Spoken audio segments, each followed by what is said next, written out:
Émission 678. Cette semaine, les enquêtes de Scooby-Doo. En direct de Montréal, Québec, Canada, vous écoutez, oui, les mystérieux étonnants.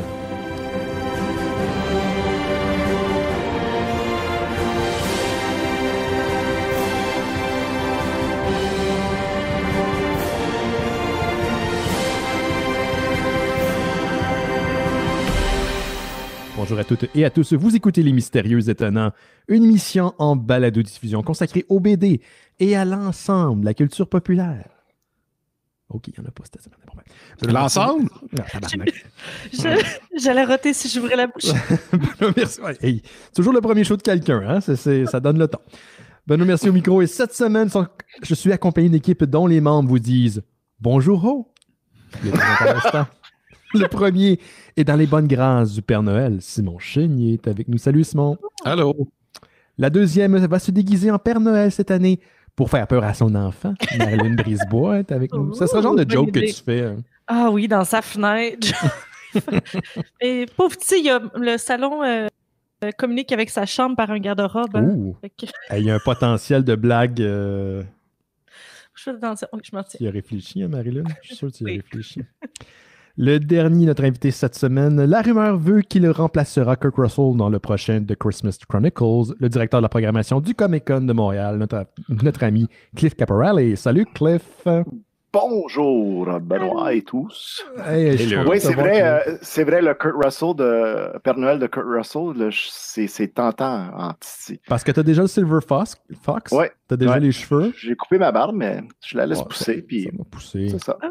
Oui, ça va pousser. Ben, Simon aussi a coupé sa barbe comparé à ce que je suis habitué. Oui, j'ai même coupé mes cheveux en fin de semaine, moi-même. Tu as coupé toi-même? Hein? Oui. T'as ta barbe de genre 2011 à peu près, je pense. Ouais, ça se peut. Parce que je regarde les premières vidéos qu'on faisait en 2010-2011, t'avais cette taille de barbe-là. Mm-hmm. T'as distribué de mystérieux. Hey Cliff, t'es là cette semaine parce qu'on va parler dans quelques instants des annonces des annonces qui ont été faites durant le Walt Disney Company Investors Day, la semaine passée, jeudi dernier, où la fois que Disney Plus a dit « Hold my beer », parce que c'est comme ça que je résume la série d'annonces qui est sortie de cet événement-là. Mais juste avant, je vais vous rappeler les événements de cette semaine parce qu'il y en a beaucoup. Je sais pas pour vous, là, mais moi, je suis vraiment pris de court. Là. Noël, c'est genre la semaine prochaine. Ouais. Dans ma tête, c'était dans 2 semaines. Puis, pas que j'avais oublié, mais je pensais que le spécial de Noël, c'était dans 2 semaines, mais c'est ce samedi. C'est samedi le 19 décembre. Ça arrive très, très vite. Mais durant la semaine, il va y avoir des activités pour les membres Patreon des Mystérieux Étonnants. Donc, mercredi, on a une soirée sur Discord spéciale film de Noël d'horreur avec l'excellent Better Watch Out qui était passé à Fantasia il y a quelques années. Il est excellent, super bon film. Et Krampus. Jeudi, on se fait un Star Wars Holiday Special sur Discord pour les gens qui s'intéressent. L'émission de 2 heures avec les pubs des années 70. Tout est là. Ça sera sur Discord. Vendredi 18 décembre, là, c'est les clips noëlés avec Simon sur Discord encore une fois. On reprend l'exercice d'Halloween. On y amène une petite sauce Noël.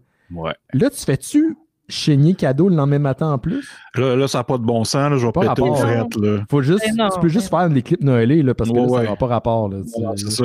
J'ai plus d'énergie. Là. Tu vas être réveillé pendant 48 heures d'affilée. Ouais. Là, sinon, ça c'est pas encore. Donc, sinon, le samedi à 20h sur la page Facebook des Mystérieux Étonnants, on va avoir notre spécial de Noël.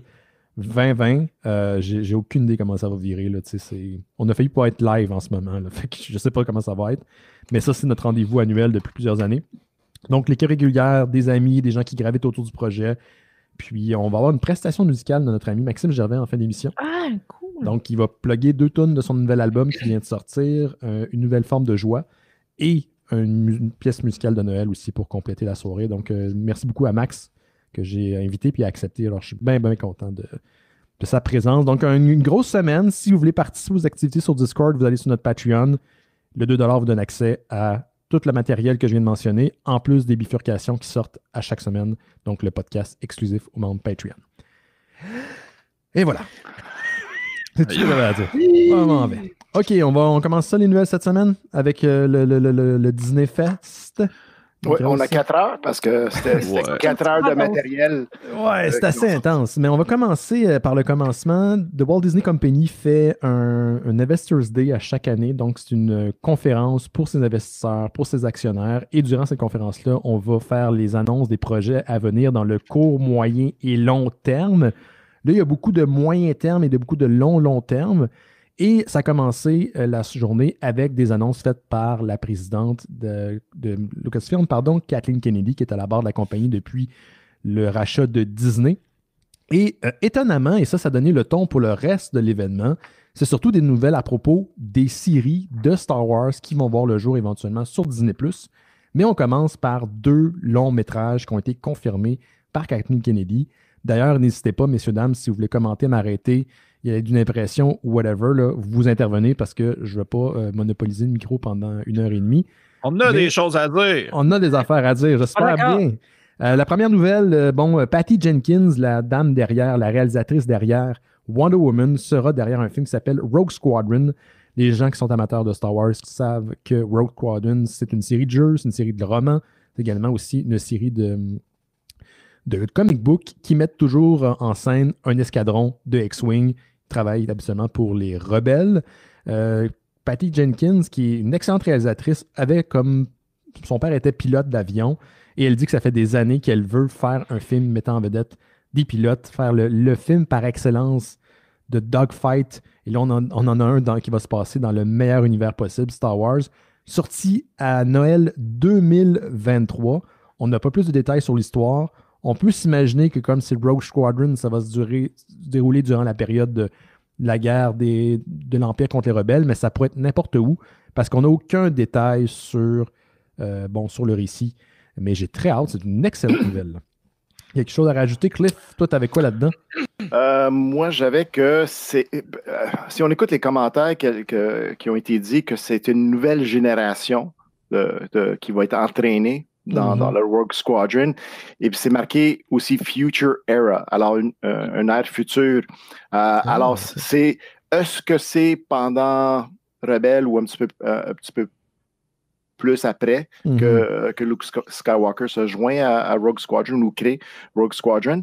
Je pense que c'est plus dans la période de Rise of Skywalker et tout ça. OK, ouais. Mais on ne sait pas. Comme tu as dit, on prend des détails qu'ils ont dit dans des entrevues, puis... on essaye de faire du sens de tout ce qui est sorti. Ouais. Mais ils ont dit aussi que ça prend des inspirations des anciennes histoires, Legends, Star Wars Legends, des livres, des bandes dessinées ou quoi que ce soit. Mais ça va être une nouvelle histoire. Il y a eu une grande série de romans à l'époque qui sont rendus maintenant Legends, qui était à propos des escadrons de X-Wing. Avec Wedge. Avec Wedge Antilles, qui était un personnage populaire dans les romans. Oui, je sais, je lisais des comics puis beaucoup de romans de Star Wars quand j'étais jeune. Nerd! Je l'ai nerd. Je suis encore un nerd à presque 40 ans. Oui. Est-ce que vous êtes excité par cette nouvelle? Parce qu'il y a bien des gens qui avaient une saturation de Star Wars dans les dernières années. Je crois que Rogue One et Han Solo étaient plus ou moins les bienvenus là, pour certaines personnes. Est-ce que vous êtes excité par cette nouvelle ou vous êtes tout simplement excité par la perspective de retourner au cinéma éventuellement? J'ai même pas pensé à ça. Ouais. C'est peut-être pour ça que je suis moins excitée que je le pensais, parce que je suis comme, il va écouter un Star Wars chez nous. Mais je suis rarement saturée de Star Wars de toute façon, parce que, tu sais, c'est là. Fait que tu l'écoutes ou tu l'écoutes pas, ou, tu sais, les gens qui disent qu'il y en a trop, ben, en fait, c'est qu'il y en a pour plusieurs types de public. Tu sais, il y en a pour les plus jeunes, tu sais, ils vont en faire un sur des droïdes. Ça s'adresse pas aux mêmes personnes que, par exemple, celui-là, tu sais.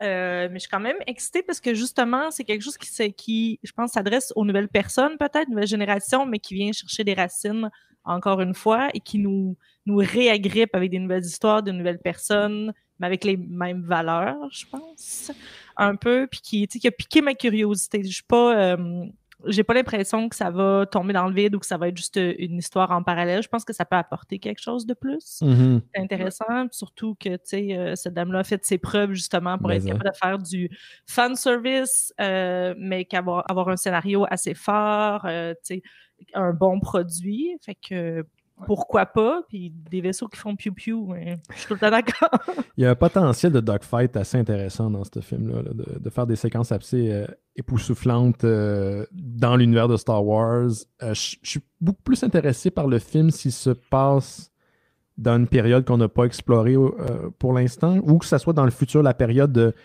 Rise of the Skywalker et compagnie. Là. Ça me va, la Nouvelle République. Je suis un peu saturé de ce qui a été fait par le passé, mais encore une fois, je veux dire, je suis un fan de Star Wars dans l'âme. Je le suis encore malgré mes déceptions des dernières années. Il y a eu quand même aussi des très bons coups, il faut le dire. Donc, je suis preneur. Si c'est bien fait, go for it, man. Oui, ben justement, Cliff, pour les gens à la maison qui n'écoutent pas en live, vient de montrer son T-shirt de Mando, de Mandalorian. Oui. S'il n'y a pas une franchise qui transporte sur son dos l'univers de Star Wars dans les dernières années, c'est pas celle-là. Je veux dire, c'est la seule série, je pense, qui a fait un peu l'exercice de la rédemption chez certains fans. C'est absolument de Mandalorian. La dernière saison, la deuxième, elle est excellente. Ben, j'ai l'impression que c'est pour ça qu'il y a autant de nouvelles séries de Star Wars qui s'en viennent aussi. Si ça n'avait pas marché, ben il n'y en aurait pas autant. C'est ça. Autant qu'on a entendu parler du manque, si vous voulez, de contenu sur Disney+, ou de nouveaux contenus, là, on est dans l'opposé. Là. Puis on va voir là, dans les prochaines annonces dont on va parler, ça va pleuvoir les séries sur Disney+, dans les prochaines années. Est-ce que la dernière année était une espèce d'année test? Est-ce que la pandémie a encouragé à diriger Walt Disney Company vers des productions plus locales sur des petits écrans? On n'est pas dans la pièce lors de la prise de décision, mais ça pourrait avoir joué un rôle, bien sûr, sur ce qui a décidé d'être moi, je suis certain que ça a eu une grande influence sur leurs produits. Ils ont quand même eu 86 millions d'abonnés.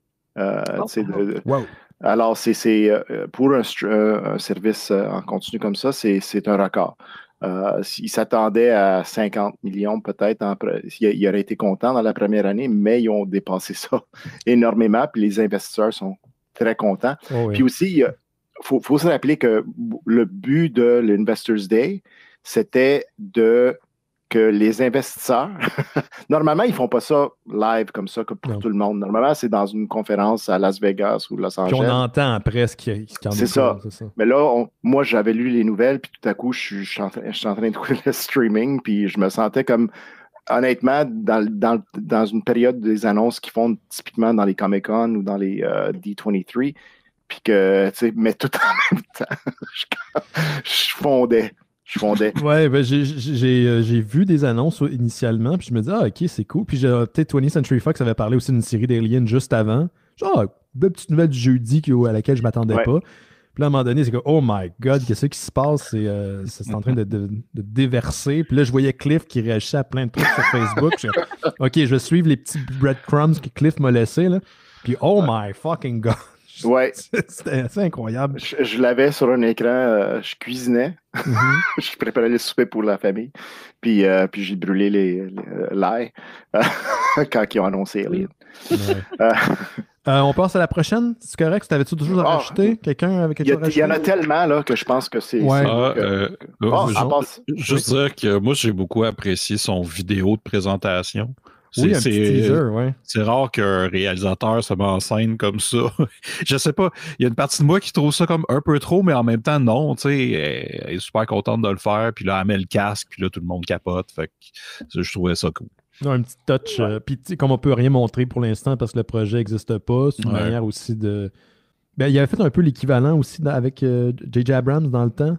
Je sais pas si vous vous souvenez, quand on avait annoncé Star Wars, on avait montré un X-Wing, mais un vrai modèle de X-Wing.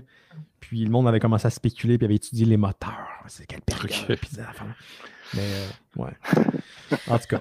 Les nerds qui spéculent, that's new. Ouais, il y a des nerds qui spéculent, il y a des nerds qui chialent. Je préfère spéculer, je pense. OK. Voilà, deuxième annonce, c'est très court. Taika Waititi, on le savait, était pressenti pour réaliser un film de Star Wars. Ça a été confirmé par Kathleen Kennedy durant la section Star Wars de Walt Disney Company Investors Day. Tout ce qu'on sait, c'est que s'il va amener sa touche unique et fraîche, c'est comme ça qu'on décrit son style. J'imagine que ça va être humoristique. On va aller dans la direction que la franchise n'a pas été auparavant. Go for it. Je sais que les Phil Miller et Christopher Lloyd avaient essayé pour Han Solo. Ça n'avait pas plu au studio. Ouais, on avait pogné Ron Howard, mais là, on va dans une direction qui semble mettre de l'avant plus l'humour que le reste, mais ça, c'est encore une fois on spécule ici, on ne le sait pas. Là. Mm-hmm.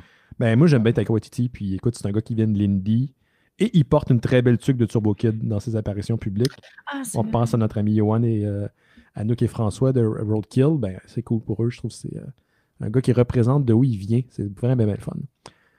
Sinon, ça a été un truc là, de what the fuck dans ma tête totale. Je ne pouvais pas m'y attendre, mais pas du tout, surtout parce qu'un des principaux intéressés a quitté l'acting depuis plusieurs années. En août dernier, durant le D23, une série de conférences sur l'univers de Walt Disney, on avait confirmé qu'il y allait avoir finalement une série de Obi-Wan Kenobi. Ewan McGregor avait confirmé sur scène avec Kathleen Kennedy qu'elle allait être de retour. Là, on a eu non seulement un titre, Star Wars Obi-Wan Kenobi, c'est assez straightforward, mais on sait que ça se passe 10 ans après les événements de Star Wars Revenge of the Sith, Revenge, et que Hayden Christensen allait revenir dans le rôle de Darth Vader. Comme ouais, qui a demandé ça? OK, mais OK. C'est peut-être amélioré, il y a peut-être. Mais tu l'avais pas aimé, toi, à l'époque, dans le rôle? Ou parce que le monde le trouve mais moi, j'ai l'impression qu'il était mal dirigé. Genre. Mais c'est ça, je pense qu'il a été mal dirigé, ça a été mal écrit, il n'a pas eu de chance, il était jeune, il a été pitché là-dedans. Fait que je suis prête à y laisser une chance. Puis il faut dire que La Revanche des clones, je l'ai écouté pour la première fois il y a 3 ans. Mm-hmm. Parce que je suis une tête de cochon, je suis comme ça a l'air pourri, je veux pas l'écouter. J'avais vu sa face sur les sacs de chips, je suis comme non. Il m'énerve, je veux pas voir ça. Fait que tu sais, on peut y laisser une chance, mais je pense c'est ça a peut-être scrappé un peu. Peut-être qu'il y avait du potentiel. Puis... parce que si tu check Natalie Portman, elle est très bonne, mais dans Star Wars... elle est fade. Ouais, très fade. Fait que tu sais... Ouais. Ça va peut-être être la même chose avec Ewan McGregor, que je trouve que c'est un acteur excellent, puis correct des fois, puis des fois ici, puis des fois non, mais avec George Lucas, c'était pas son meilleur. Ben, tu te retrouves des acteurs qui se retrouvent essentiellement à acter dans des sets de green screen. Ça ne doit pas être très, très stimulant. Tu sais, George Lucas, non, c'est juste son procès, mais il a tout le temps été plus intéressé par la technique que par la direction d'acteur. C'est juste ceux-là qui avaient un background théâtral, c'est-à-dire comme Count Dooku puis Palpatine. Mm-hmm. C'est eux autres, tu mets un morceau de carton en arrière d'eux autres, tu dis ça là, c'est une planète, puis il y a ça qui arrive. Ils disent go for it, c'est correct. Série réalisée par Deborah Chow, qui a entre autres travaillé sur The Mandalorian. Donc, la série est entre bonnes mains. Il y a beaucoup de monde qui se sont demandé dans quelle mesure Hayden Christensen va être impliqué. Est-ce que les deux personnages vont se rencontrer, Darth Vader, Obi-Wan? Il y a des chances. Probablement qu'on peut le voir, peut-être qu'il va incarner tout simplement le personnage quand son masque est enlevé ou dans son pod de méditation ou qu'importe. Là. Mais c'est drôle, mais je ne suis pas un fan du tout des préquels, mais j'y souhaite vraiment de bonne chance à Hayden Christensen. Ça serait le fun qu'il revienne et qu'il montre à tout le monde qu'il est un sapristi de bon acteur. Puis, qu'on laisse autre chose que des films fades là, dans son espèce d'héritage. Puis il y a aussi Ewan McGregor qui a dit qu'il était vraiment content qu'il retrouve Hayden après toutes ces années. Ouais, c'est quand même quoi, presque 20... 2005. Alors, ça fait 15 ans. Ça va faire 16 ans. Oh mon Dieu. Okay. Ça n'existait pas. Wow. T'avais-tu autre chose là-dessus, Cliff, dans tes notes? Parce que Cliff, c'est vraiment, il a pris toutes les données disponibles sur Internet puis il les a... Oui. J'ai noté qu'ils disent que, Ewan McGregor a mentionné qu'il va y avoir un rematch. Oui, il y a les gros fans qui vont capoter, disent oui. Dans New Hope, il dit que la dernière fois que je t'ai vu, c'était juste c'est quoi, un Padawan? Un apprenti, oui. But an apprentice. Yeah, but we fought 7 times. Mais whatever, tu sais, gars, on va pas capoter non plus, là, tu sais. Je pense qu'on veut quand même voir Anakin. Honnêtement, je pense que les deux meilleures choses les prequels, c'était Darth Maul, quand il se battait, et la bataille sur la planète de Darth Vader, là, avec Anakin et Obi-Wan. Là, ça, c'était excellent à voir, puis je pense que je l'ai vu à répétition. Juste la scène. Cette scène-là... non, vas-y. J'allais dire une niaise. C'est-à-dire aussi... Je m'en dis, ça pourrait quasiment rattraper ça, tu sais. Ouais. Pas boffer notre souvenir, mais tu sais... se rattraper un petit peu parce que je sais pas de quelle scène t'allais parler, mais on dit que je me souviens de rien. Là. J'ai peut-être un blocage psychologique, mais je me souviens pas de scènes extraordinaires ou de choses qui m'ont marqué. Je pense qu'il parle de la scène sur le crack là, avec les petits robots qui voguent sur de la lave. Là. Ouais, ben tu sais, c'est ça, toute la scène de la lave, là, moi, ça me faisait penser à un tableau dans Aladdin au Sega Genesis. Oui, moi aussi. Je comprends exactement ce que tu veux dire. C'était bon, Aladdin sur Sega Genesis. C'était super bon. Ah, il était excellent, ce jeu. Donc, ça s'en vient. Bon, nouvelle très rapidos, mais ça, je suis pas vraiment surpris. Le personnage de Ahsoka Tano qui va revenir dans sa propre série. Donc, on parle de Star Wars Ahsoka, interprété par Rosario Dawson, qui l'avait interprété l'année passée, pas l'année passée, mais la semaine dernière dans la série de Mandalorian. Puis là, tout de suite, OK, ouais, ce personnage a un spin-off, là, c'est sûr que ce personnage. Donc, elle va revenir pour une série limitée, donc c'est une petite série, ce ne sera pas une série nécessairement avec plusieurs saisons. Produite également par David Filoni et Jon Favreau, donc les deux architectes de l'univers de Star Wars actuellement. Surtout ce qu'il y en est pour Disney+. Et leurs noms reviennent plusieurs fois dans les prochains projets dont on va parler là, incessamment. T'as un autre truc là-dessus, Cliff? Sur Ahsoka, c'est quoi j'ai noté? C'est dans la même période que Mandalorian. Okay. C'est-à-dire que la période de 5-6 ans après le retour du Jedi, fait que il y a des grandes chances qu'on va voir d'autres personnages qu'on a vus dans Mandalorian, dans Ahsoka aussi. C'est des petits personnages peut-être ici et là. Pouvez-vous, moi je suis un peu noob là, des fois quand on vient sur ce qui n'est pas les films de Star Wars. Moi je la connais pas, elle, sauf que je connais, j'ai vu le dessin, mais elle vient de quoi, Star Wars Rebel? Donc c'est Clone Wars. Clone Wars, elle a commencé dans Clone Wars, c'est l'apprenti de Anakin Skywalker. Elle a commencé, elle avait 12 ans. Genre pour l'alien qu'elle est. Et elle a grandi avec lui, mais elle a abandonné, avant que Clone Wars termine, elle a abandonné parce que elle n'aimait pas le côté de ce que les Jedi étaient supposés représenter, puis qui étaient des généraux dans une guerre. Alors, elle n'a pas aimé, puis elle voyait ce qui se passait avec Anakin, là, parce que tu vois dans Clone Wars, je le recommande fortement, si tu veux voir le trajet de Anakin comme tranquillement rentrer dans le Dark Side, c'est une très bonne série pour ça. Puis, est revenu après ça dans Rebels. C'était, spoiler, c'était comme un Deep Throat, qui donnait des informations. Deep Throat, comme dans X-Files, mon cher, je vois ta face. Non, moi, j'ai rien dit, j'ai juste demandé. Mais c'est aussi l'affaire de Watergate, là. C'était le gars qui avait donné des informations.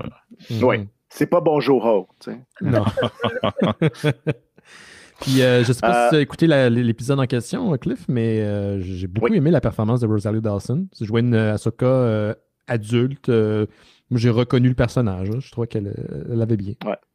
L'idée, c'est ce que beaucoup de gens pensent, c'est que à cause que quand Rebels termine, le héros, le jeune héros dans l'histoire, il fait un move puis il disparaît avec Admiral Thrawn.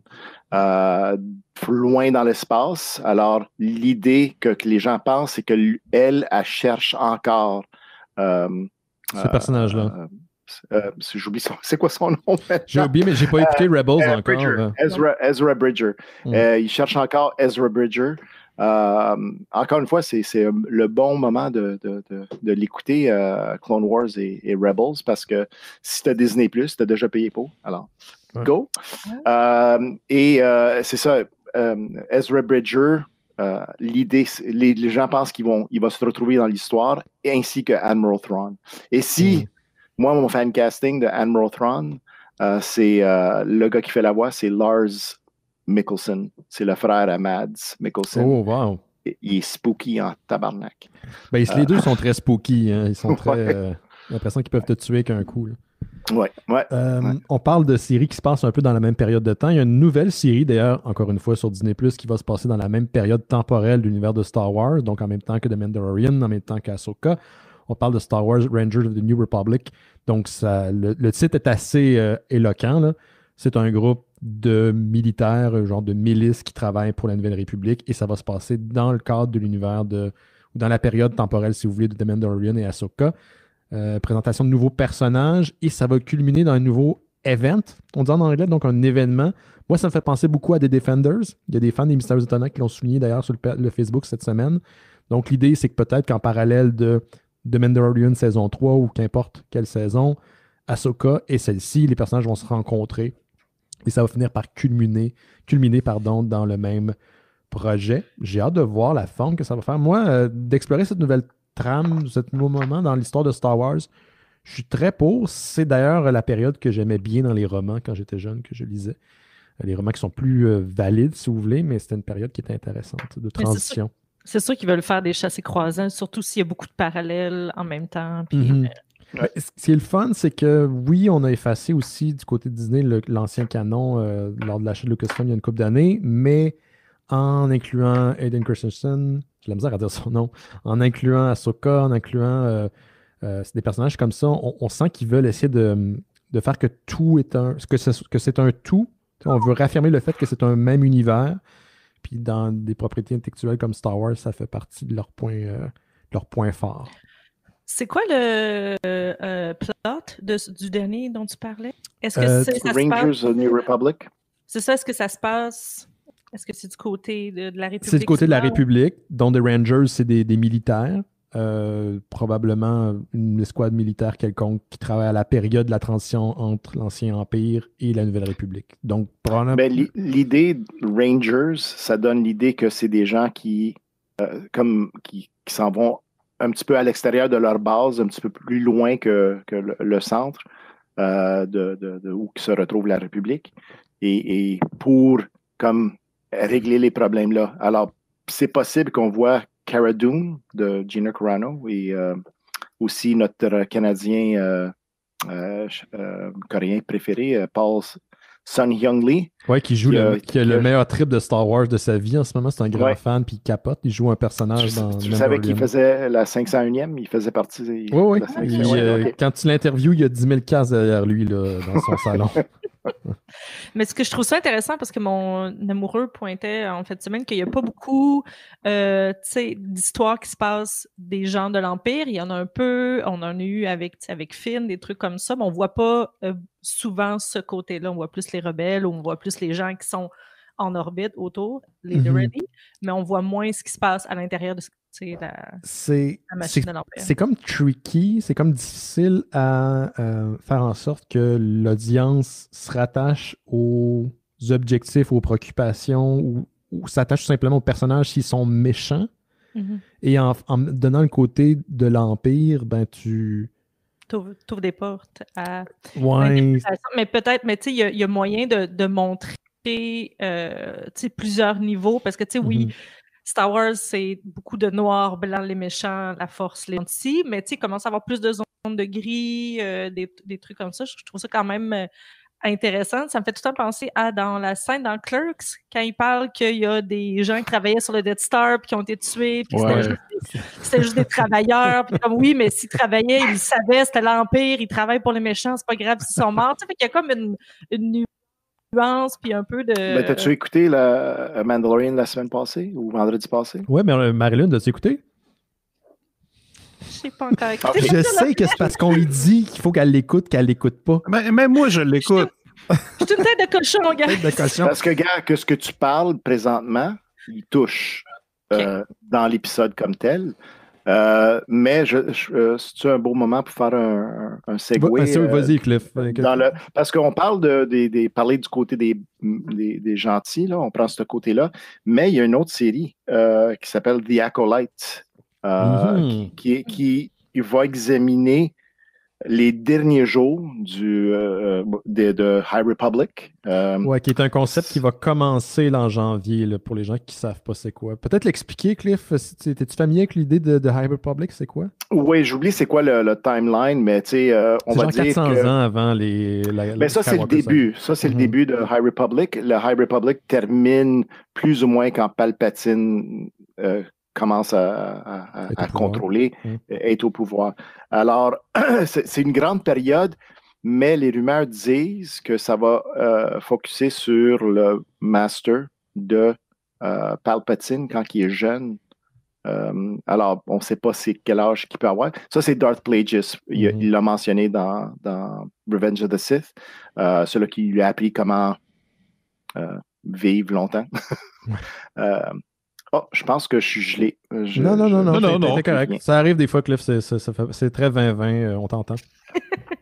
Continuez à parler si vous m'en... Parce que moi, lui, il nous entend pas. Lui, il nous entend pas, il nous a perdu. Mais pour les gens qui connaissent pas The High Republic, c'est un projet multiplateforme qui va sortir en janvier sous forme de roman, de comic book et d'autres projets éventuellement qui se passent environ 400 ans avant la période que l'on connaît de la Skywalker saga. Donc, celle qui commence avec A New Hope, celle même avant, je dirais, les prequels.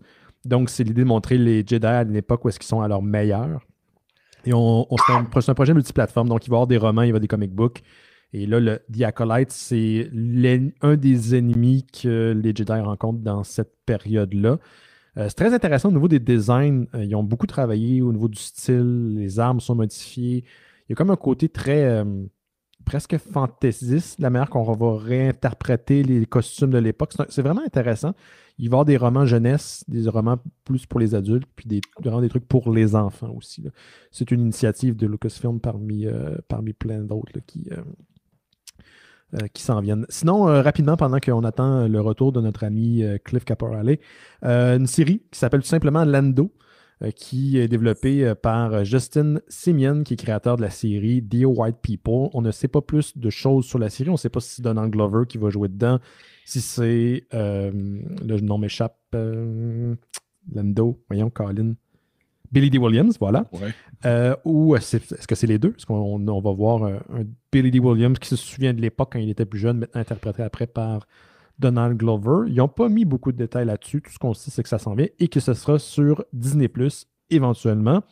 On a une série qu'on savait qui s'en venait, mais on a eu un premier aperçu sur une série qui est créée par Tony Gilroy. Ça s'appelle Endor, qui est le fameux préquel à Star Wars Rogue One, donc qui met en vedette le très cool Diego Luna, qui a l'air à triper sa vie en ce moment. Ce gars-là roule sa bosse aux États-Unis, mais surtout au Mexique depuis longtemps. Et là, il est propulsé dans un univers, celui de Star Wars, avec un rôle qui est quand même très cool. Rôle de Cassian Andor. On l'a vu dans Rogue One, ça se passe donc avant les événements du film, parce que si vous avez vu le film, vous savez que ça finit pas très, très, très bien. Une sortie en 2022. Hey, non! Oh non. Ah, je pensais que tu l'avais vu. Ben oui, je l'ai vu. OK. Il est sorti il y a 5 ans, genre. Non, mais je parlais au nom des gens qui l'avaient pas vu. Ah, bon, ben, je suis désolé. Ah non, non. Écoute, j'arrête pas de me faire spoiler Breaking Bad, là. Fait que, je veux dire... donc, c'est ça. Ça va te spoil le retour? Le retour, c'est la série québécoise. Oui, je suis en train d'écouter le retour. Elle revient-tu ou elle revient pas? Elle revient dans le premier épisode. Fait que... Ben, c'est ça qui me gossait. Je me souviens que Jeanne était revenue. Puis je suis comme, elle est revenue, on peut s'en revenir? Ils reviennent pas. Ils reviennent pas qu'elle revienne. Ils reviennent pas.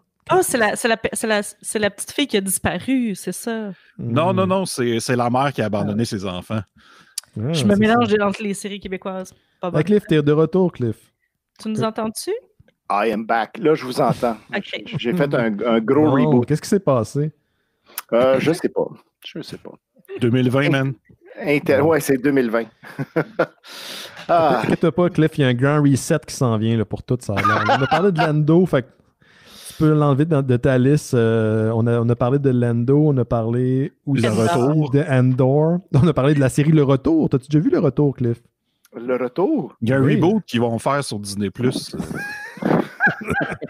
C'est un peu over the top quand ils ont dit qu'il allait avoir Jar Jar Binks dans Le Retour. Hein? Oh my God. Ouais, ça va être spécial. C'est pas le 1er avril, les enfants. C'est pas le 1er avril. Non. Est-ce que vous avez mentionné qu'on ne sait rien sur Lando à part le réalisateur? Oui, c'est ça. J'ai pas mentionné que c'était le créateur de The White People, mais mis à part ça, on ne sait rien sur Lando. Oui.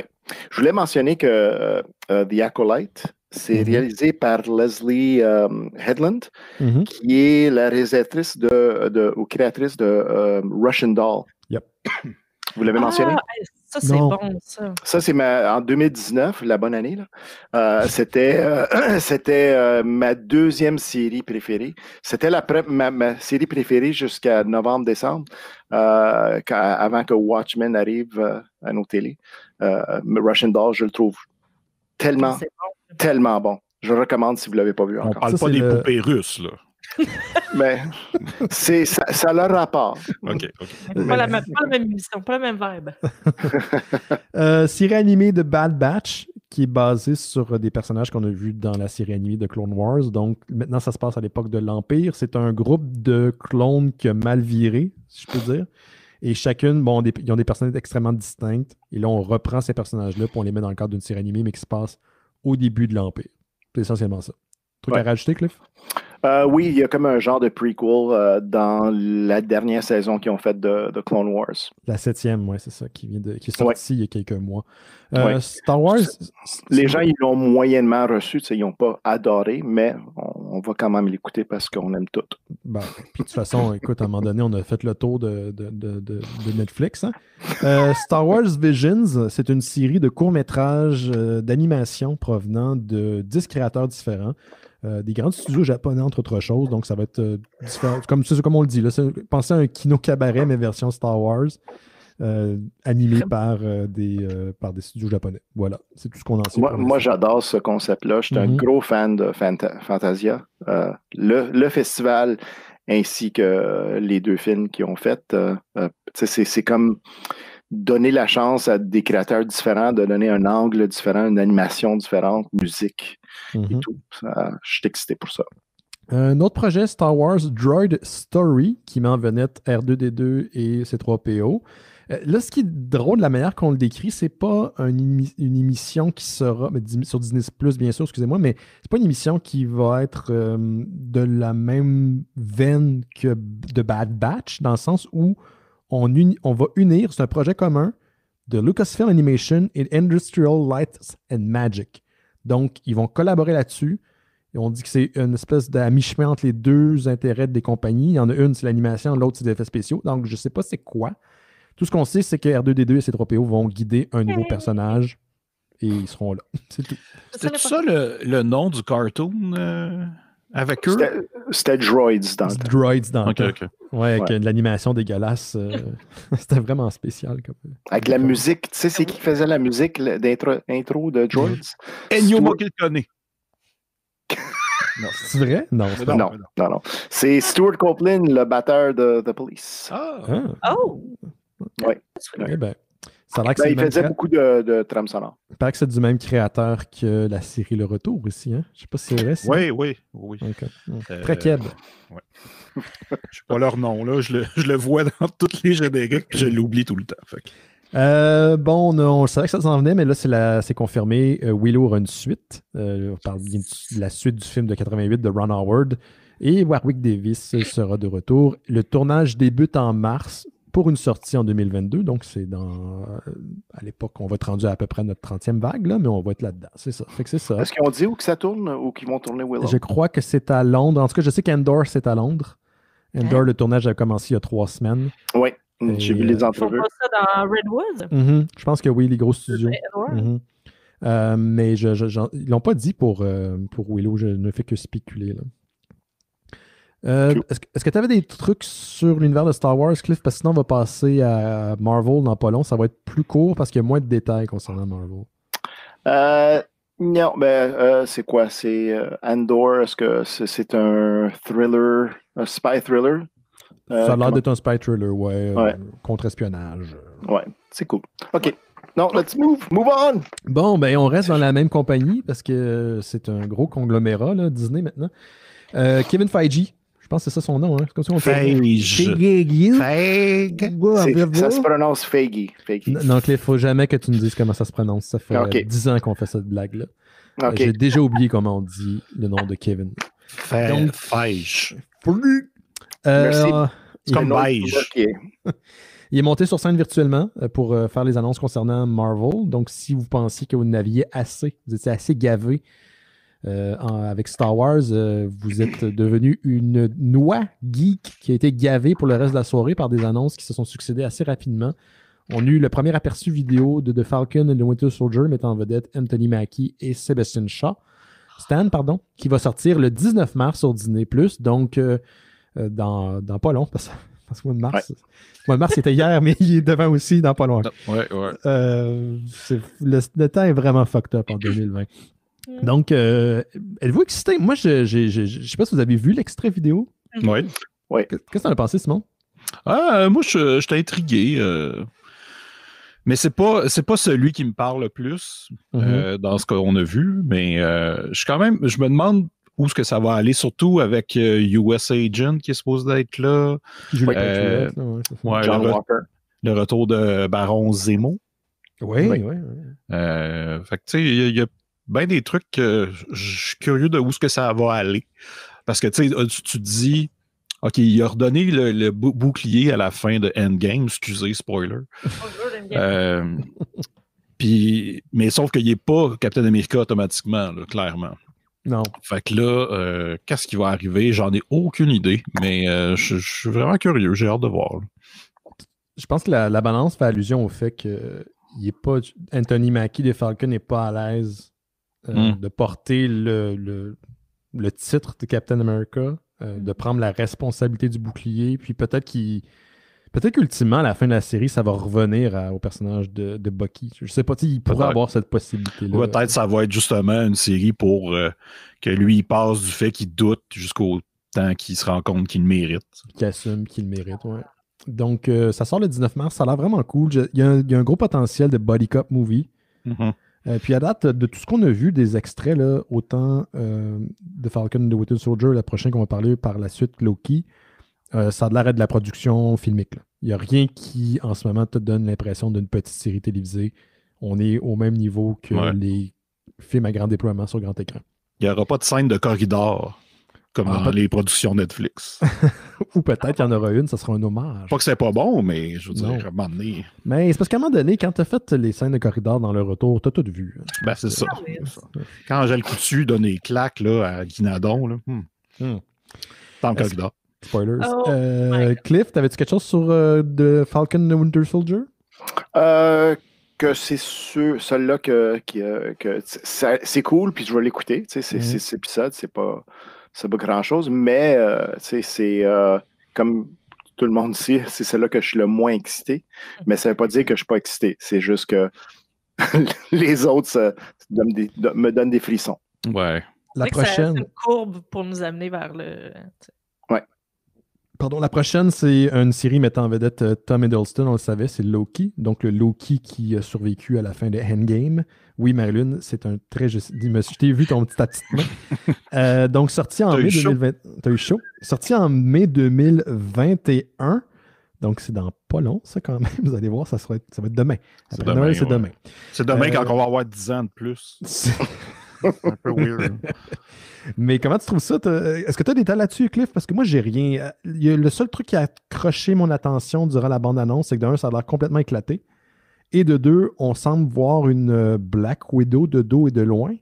Oui, j'ai vu ça que ça ressemble à Black Widow assise sur des roches à Vormir.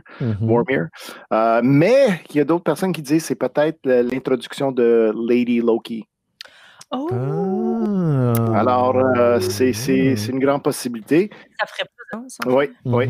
Je sais que, gars, la personne qui écrit l'histoire, c'est l'écrivain ou le showrunner. C'est un des écrivains de Rick and Morty. Et je ne sais pas si tu as vu TVA à travers le trailer. Oui. Quoi? TVA? Oui, il y a comme un acronyme, tu vois, un logo de TVA dans l'ascenseur, un petit peu à d'autres places aussi. Et ça veut dire Time Variance Authority.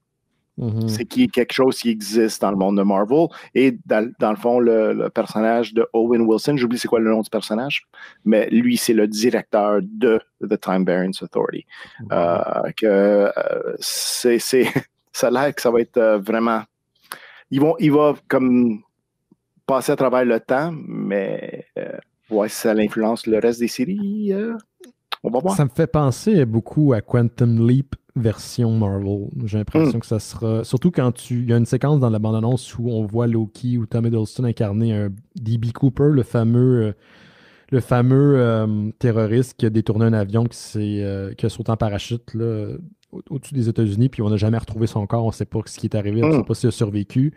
Donc, tu vois qu'il se déplace dans le temps. Puis la série de Quantum Leap, c'était ça. C'était quelqu'un qui se voyageait dans le temps, qui incarnait des personnages historiques ou qui incarnait des personnages à travers l'histoire. On peut-être s'orienter vers ça. Mais la motivation, pourquoi est-ce qu'on engage Loki, puis c'est quoi les raisons de faire ces incursions temporelles, c'est là où moi, je suis complètement largué. J'ai aucune idée qu'est-ce qu'on veut faire avec ça. Mais je suis encore une fois preneur. Je suis déjà abonné à Disney+. Fait que, ils peuvent me gaver. Là, je vais le manger. Ouais. Autre série qui... Attends, wow. Vas-y, excuse-moi. Oui. Tu peux lever ta main. Non, mais moi, personnellement, c'est le trailer qui m'a le plus parlé parce que j'avais aucune idée de quoi ça parlait. Okay. Puis j'étais comme intrigué par... justement, que je sais pas en tout où ça s'en va. Puis, tu sais, souvent, ces films-là, puis ces séries-là, tu le sais un peu, tu sais. Celle-là, vraiment, j'avais aucune... Puis là, tu vois, tu m'apprends... Ben, en fait, tu me rappelles que c'est du voyage dans le temps. Je l'avais comme oublié. Mais, tu sais, juste l'idée qu'il y a du voyage dans le temps organisé. Puis, en tout cas, je suis vraiment curieux de voir ça. C'est celle qui m'excite le plus. J'ai aimé comment que Kevin... Page a présenté, le clip. Il disait l'histoire, c'est un crime thriller. Et alors, j'ai dit, t'es confus? Loki aussi est confus. Puis là, boum, ça commence le trailer. Puis j'ai trouvé ça super. Prochain projet, encore une fois, il y a du Disney Money là-dedans, mes amis. Nick Fury, donc Samuel L. Jackson. Hey, t'as oublié Quoi? Celui qui va venir avant qu'on passe dans le monde qui s'est établi. T'as oublié WandaVision? WandaVision? WandaVision? Oui. WandaVision? Ouais. Mais on n'a pas fini, là. Oui, mais là, tu t'en vas dans le futur. Là, faut passer au présent. Oh my God, OK. J'avais aucune idée de quoi tu parlais. Faut que je tourne des pages à 3 pages. Dans 3 pages. WandaVision sort à la fin du mois. Voilà, c'est fini. Moi, c'est celle-là que j'ai plus hâte. J'ai très hâte à voir ça. Mais il y avait un nouveau trailer, là. Oui, il y avait une nouvelle information. Ça a l'air creepy as fuck, là, mais ça semble être inspiré de la série House of M, ouais, qu'on a lu il y a genre 15 ans de ça, écrite par Michael Bendis. Une combinaison de House of M et la série Vision comme telle, qui était... De Tom King. De Tom King, qui était excellente. Ça était tellement bonne, il y a eu une job pour écrire Batman. Ouais. Puis il a écrit Batman pendant... Il a-tu fini? Il est encore sur Batman, je pense. Non, c'est Tynion. Tom King, il revient des fois. Il écrit des petites choses, mais c'est Tynion, je sais pas trop quoi. C'est un très bon dialoguiste. Je suis curieux. Écoute, je sais pas qu'est-ce qui justifie cette espèce d'univers parallèle, cette espèce de pocket universe dans lequel on sent Wanda et Vision se retrouvent. J'aurais souhaité qu'on retrouve pour de vrai le personnage de Vision qui revienne à la vie. Moi, ça a été un de mes coups de cœur dans les... ça a été un événement émotif dans les films des Avengers. Il était bien écrit. Il était cool. Ils ont donné vraiment beaucoup de substance pour ce qu'il y avait. Là. Pour vrai. Oui, pour un gars habillé en bleu, puis en rouge, puis en vert, il y avait... Ouais. Je sais pas. En tout cas, anyway, j'ai aucune idée. Je ne veux pas spéculer. Encore une fois, c'est un peu comme Simon. Je pense que parce que j'ai aucune idée où est-ce qu'on s'en va, ça me plaît plus. Ouais. On est vraiment dans l'expérimentation dans certaines séries, là. Ça, c'est quand même nice. Puis je trouve que c'est intelligent de leur part. Puis je pense que c'est quelque chose qu'on a vu quand même dans les films de Marvel qui ont pris avantage. C'est donner des voix différentes, donner des angles différents. Parce que souvent, c'est les mêmes histoires. Mais comme Ant-Man, ça aurait pu être la même histoire qu'Iron Man. T'sais. Mais non, ils ont dit on va faire un heist. On fait des films de heist. Fait que, c'est la même chose pour les séries. Tu as plus d'opportunités dans les séries de t'élargir, de faire quelque chose encore plus intéressant, parce que c'est quand même dans le monde qu'on vit maintenant. Alors, je pense que les Kevin Feige du monde, ils disent chaque série doit avoir son identité. Tu dois reconnaître ça pas à cause que c'est Marvel que ça ressemble à Marvel. Oui, la qualité, le style de filmer ou quoi que ce soit, mais le genre d'histoire, le dialogue, les motifs des gens, il faut que ça soit sa saveur, c'est ça. Un peu comme les comics. Les comics peuvent être comme ça. D'ailleurs, je viens de voir quelque chose, là, mais c'est... Stéphanie, elle sait que c'est ta fête, Simon, aujourd'hui? C'est demain. Ah, ben bonne fête. Merci. J'ai vu le message, j'étais comme, oh, je ne savais pas, je dis comme c'est pas vu ça sur Facebook. C'est demain, oui. Ah, bon. Ah. Je peux-tu parler de Secret Invasion de Cliff? Non. Faut que tu parles de Hawkeye. Non, OK, vas-y. Non, tu parleras de Hawkeye parce que je ne l'ai pas dans mes notes. Mais bon, Nick Fury, Samuel L. Jackson et Talos. Donc, Ben Mendelsohn, qui est un acteur que j'adore, qu'on a vu entre autres dans The Outsider, on a vu dans Rogue One également. Il joue un genre de comedy relief straight man vraiment le fun. C'est ce que j'avais aimé de son personnage dans Captain Marvel. Voilà, ouais. c'est ça. Donc, de retour dans une série dont le titre est pris d'un event de Brian Michael Bendis qui est sorti il y a plusieurs années de ça. Donc, dans la série de comic book, puis c'est le seul descriptif qui était lié à la nouvelle, c'est une évasion de Skrull, donc de shapeshifters, d'extraterrestres qui peuvent prendre l'apparence de d'autres, qui a lieu sur plusieurs années, qui s'infiltrent sur Terre. Donc, on reprend cette prémisse-là, puis on l'a glissé dans la nouvelle. Est-ce qu'on va être dans les mêmes zones? Ça semble être le cas. On dirait une nouvelle de Dean Koontz. Des shapeshifters et des gens qui s'infiltrent. Moi, ça me stresse, ces affaires-là. Pourtant, Marilyn, tu vas être tellement heureuse quand tu seras parmi nous. Moi, j'ai bien aimé la bande dessinée de Secret Invasion. Surtout le build-up. Le build-up, pas la finale. Ouais. Mais ouais, c'était correct. C'était correct. C'est cool. Donc, prochain projet, qui est moi, en fait, la première nouvelle de Marvel que j'ai vue ce 10 décembre où j'étais sûr que c'était la plus grosse nouvelle qui allait sortir cette soirée-là. Le fait que Armor Wars est une série qui sera sur Disney+, et qui va ramener une fois de plus le personnage de James Rhodes, War Machine, donc incarné par Don Cheadle, que j'adore dans le personnage. Donc, la prémisse de la série, on dit qu'est-ce qui arrive si quelqu'un met la main sur la technologie de Tony Stark, mais que cette technologie tombe dans les mauvaises mains, justement. Donc, des personnes qui sont mal intentionnées. Donc, c'est tout. Vendre des armes? Ah non, il l'a déjà fait. Ouais. Ça dépend de ta perspective. Il y a du bon monde sur les deux côtés. Mm-hmm. I see what you did there, Cliff. J'ai eu peur pendant 2 secondes. OK, dans le même ordre d'idée, une nouvelle série basée sur un personnage qui a également existé dans les comic books, Iron Heart. Donc, le personnage de Riri Williams, interprété par Dominic Thorne, et la plus récente... Thorne, merci. Qui est une personne qui, en tout cas dans la série, c'est pas exactement la même chose dans les comics, mais dans la série, c'est la personne qui a créé l'armure la plus sophistiquée depuis Tony Stark. Mm-hmm. C'est comme ça qu'on décrit la série. Il n'y a rien de plus sur cette série-là qui va se retrouver sur Disney+. Vous voyez, c'est juste des séries à date, hein. On ne parle pas de films encore. Ouais, c'est ça. La série pas la série, pardon, mais le spécial qui s'en vient en 2022, donc hiver 2022, Simon est super content. Ça, c'est la meilleure nouvelle. C'est une grande nouvelle. The Guardian of the Galaxy Holiday Special, écrit et réalisé par James Gunn, et ça sera disponible sur Disney+. Donc, un Christmas Special avec les Guardians de la Galaxie, bien avant la sortie du 3e volume, qui, lui, est prévu pour 2023. Ouais. Donc, what the fuck? Moi, j'ai l'impression qu'ils vont refaire un genre de... comme celui de Star Wars. Un show de variété, filmé un peu cheap. J'ai comme l'impression... James Gunn, j'ai dit qu'il tripait sur le Star Wars Holiday Special original. Mm-hmm. Fait que, d'après moi, c'est ça. Tu sais, c'est comme quand ils ont fait le vidéo avec David Hasselhoff pour à la sortie du 2e. Mm-hmm. Tu vois ce genre d'humour-là, je pense que c'est ça qu'il va y avoir là-dedans. Puis surtout, si tu écoutes, vous avez écouté What We Do in the Shadows, les séries basées sur le... Non, juste le film, j'ai juste vu le film. Je recommande fortement les séries, que d'ailleurs, sûrement, éventuellement, ça va venir sur Disney+, que je vais parler de Star tantôt. Hein. De Star tout à l'heure. Mais c'est parce qu'il y a quand même... parce qu'il y a des vampires, c'est un documentaire sur des vampires que style The Office, qu'il suit, les caméras le suivent, puis il parle à la caméra. Mais il y a des personnages d'autres films de vampires qui apparaissent dans la série. Y a-tu, là c'est peut-être un spoiler, mais y a-tu le vampire de Buffy the Vampire Slayer par Pee Wee Herman? Oui. Ah, c'est ça. Quoi? Pee Wee Herman. Buffy dans le film.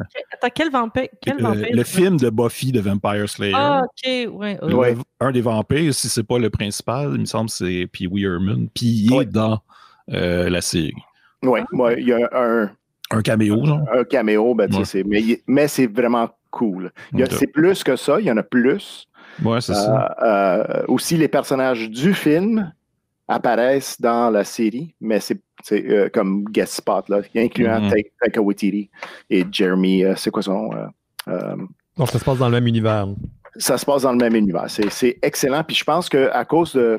Tu sais, ils ont quand même un style spécial de la manière qu'ils tournent ça, que je pense qu'ils vont apporter quelque chose de similaire, comme entre Holiday Special, entre What We Do in Shadows et comme les séquences des gros films qu'on est habitués. Mm-hmm.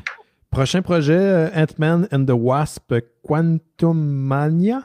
Quantumania. Donc, Self-aware, ce titre-là. Qu'est-ce que tu dis, Marilyn? Ton son, il revient de loin, on dirait. Je sais pas si tu as activé l'anti-écho, mais ça fait que tes phrases sont grugées. Non, mais ça. Ouais. Mais c'est parce que tu parles pas directement dans ton micro, tu parles de côté comme ça. Ouais, voilà. J'ai pas de place. Je sais. J'ai un petit bureau. Ce que j'allais dire, c'est que le titre est vraiment self-aware. Tu sais, il faisait des blagues avec Quantum là, dans plein de titres. En fait, parce que c'est tout le temps l'explication Marvel puis dans plein d'affaires. Là. C'est la quantum physique, là, vous comprenez pas. Fait qu'ils essaient de mettre ça en brel. Fait qu'ils ont fait des jokes qui allaient mettre ce mot-là dans plein de titres qui est déjà dans les bandes dessinées, mais qui allaient genre placarder avec ce mot-là. Ils l'ont comme assumé pleinement. C'est vraiment drôle. Ça sonne comme un album de Who. Il était Quadrophilia, je sais pas trop. Ouais. Ça, on savait que le film s'en venait. La seule différence. Puis on sait que c'est encore Peyton Reed qui va réaliser. Peyton Reed que j'ai découvert avec le premier Ant-Man. Et on sait que les gens l'attendaient avec une brique puis un fanal quand c'est Edgar Wright qui a quitté le projet. Puis pour vrai, là, il a assumé pleinement. J'adore les Ant-Man et les Ant-Man and the Wasp. Les films sont tellement champ gauche, ça fait du bien. C'est pas exactement la même chose que le reste de l'univers filmique de Marvel Studios. Donc, Peyton Reed qui revient, Paul Rudd, Evangeline Lilly, Michelle Pfeiffer, qu'on a vu dans le dernier, sera de retour également, Michael Douglas, et une petite nouvelle venue, Kathy Newton, qui joue la fille de Paul Rudd, donc Casey Lang. Est-ce que c'est la même actrice qu'on a vue dans Endgame? Non. C'est pas la même. J'ai vérifié parce que j'étais curieux, puis non, c'est pas la même. Nouvel acteur qui se joint à la distribution, Jonathan Major pour le personnage de Kang the Conqueror. Cliff, tu pourrais-tu expliquer un peu c'est qui Kang? Parce que j'ai tant trouvé qu'il était cheap et il me gossait. Ben, moi aussi, c'est comme parce que au début, j'étais pas un gros fan de Avengers, parce que c'est plus un méchant de Avengers. Ouais. Je sais qu'il y a quelque chose dans le passé qui a affecté sa vie à cause des Avengers, puis lui, dans le futur, il prend sa revanche sur les Avengers, alors il revient. Mais il y a eu des bons écrivains, j'oublie les détails parce qu'il y a tellement d'histoires Marvel, il y a eu des bons écrivains qui ont écrit une histoire tragique à ce monsieur-là, et je trouve que l'acteur qu'ils ont choisi, il est excellent parce qu'il est très sombre. Je ne sais pas si tu as écouté la série de HBO Lovecraft Country. Oui, pas complet, mais presque. Oui, c'est Jonathan Majors, c'est l'acteur qui joue Atticus Freeman dans l'histoire, le personnage principal, c'est-à-dire. Alors, il y a aussi une série sur Netflix ou un film sur Netflix, The Five Bloods, de Spike Lee, qui est sorti en mois de juin, juillet, qui joue dedans. Alors, je pense qu'ils savent, tu sais, je trouve que les gens derrière Marvel, surtout, ils sont capables d'identifier c'est qui va être un star. C'est qui a le potentiel, puis... Jonathan Majors, c'en est un. Il a la gueule d'une vedette, ce gars. On va le voir partout dans les prochaines années. Il était très bon. C'était un des bons côtés d'ailleurs de Lovecraft Country, le casting. Moi, j'ai pas full aimé l'histoire, mais le casting était super bon. Ouais, moi je suis comme ça pour l'histoire. Ouais, c'est ça. C'était plus bonbon. On s'attendait à faire quelque chose de plus greedy, je crois, puis finalement, ça vire plus bonbon. Mais je sais que Jake a quand même beaucoup aimé. Une chose. Oui, c'est sûr. Ouais, puis là, il faut que tu me donnes des clics combien de fois que je vais mentionner Rick and Morty à soir, parce que... Là, ça fait 2. Là, ça fait 2. C'est un des écrivains de Rick and Morty écrit cette histoire. Bon, écoute, dans ton business. Sinon, rapidement, on a vu finalement un logo de Fantastic Four révélé par Kim Farrell. Ça sera réalisé par... Je pense que c'est Feig. Ça sera réalisé par le réalisateur de Spider-Man, en tout cas depuis les films de Marvel Studios, donc John Watts, pardon. Ça fait du sens, comme Spider-Man est un ami proche des Fantastic Four, I guess, dans les comic books. Il y a un peu à faire. Je pense que c'est à cause du côté wholesome. Le côté famille, jeunesse et tout. Parce que d'après moi, s'ils font ça comme du monde, ça devrait être un film d'action, aventure, pas d'action, aventure familiale. Moi j'ai toujours comparé ça au Doc Brown, Brown dans les multidimensions. Là. Oui.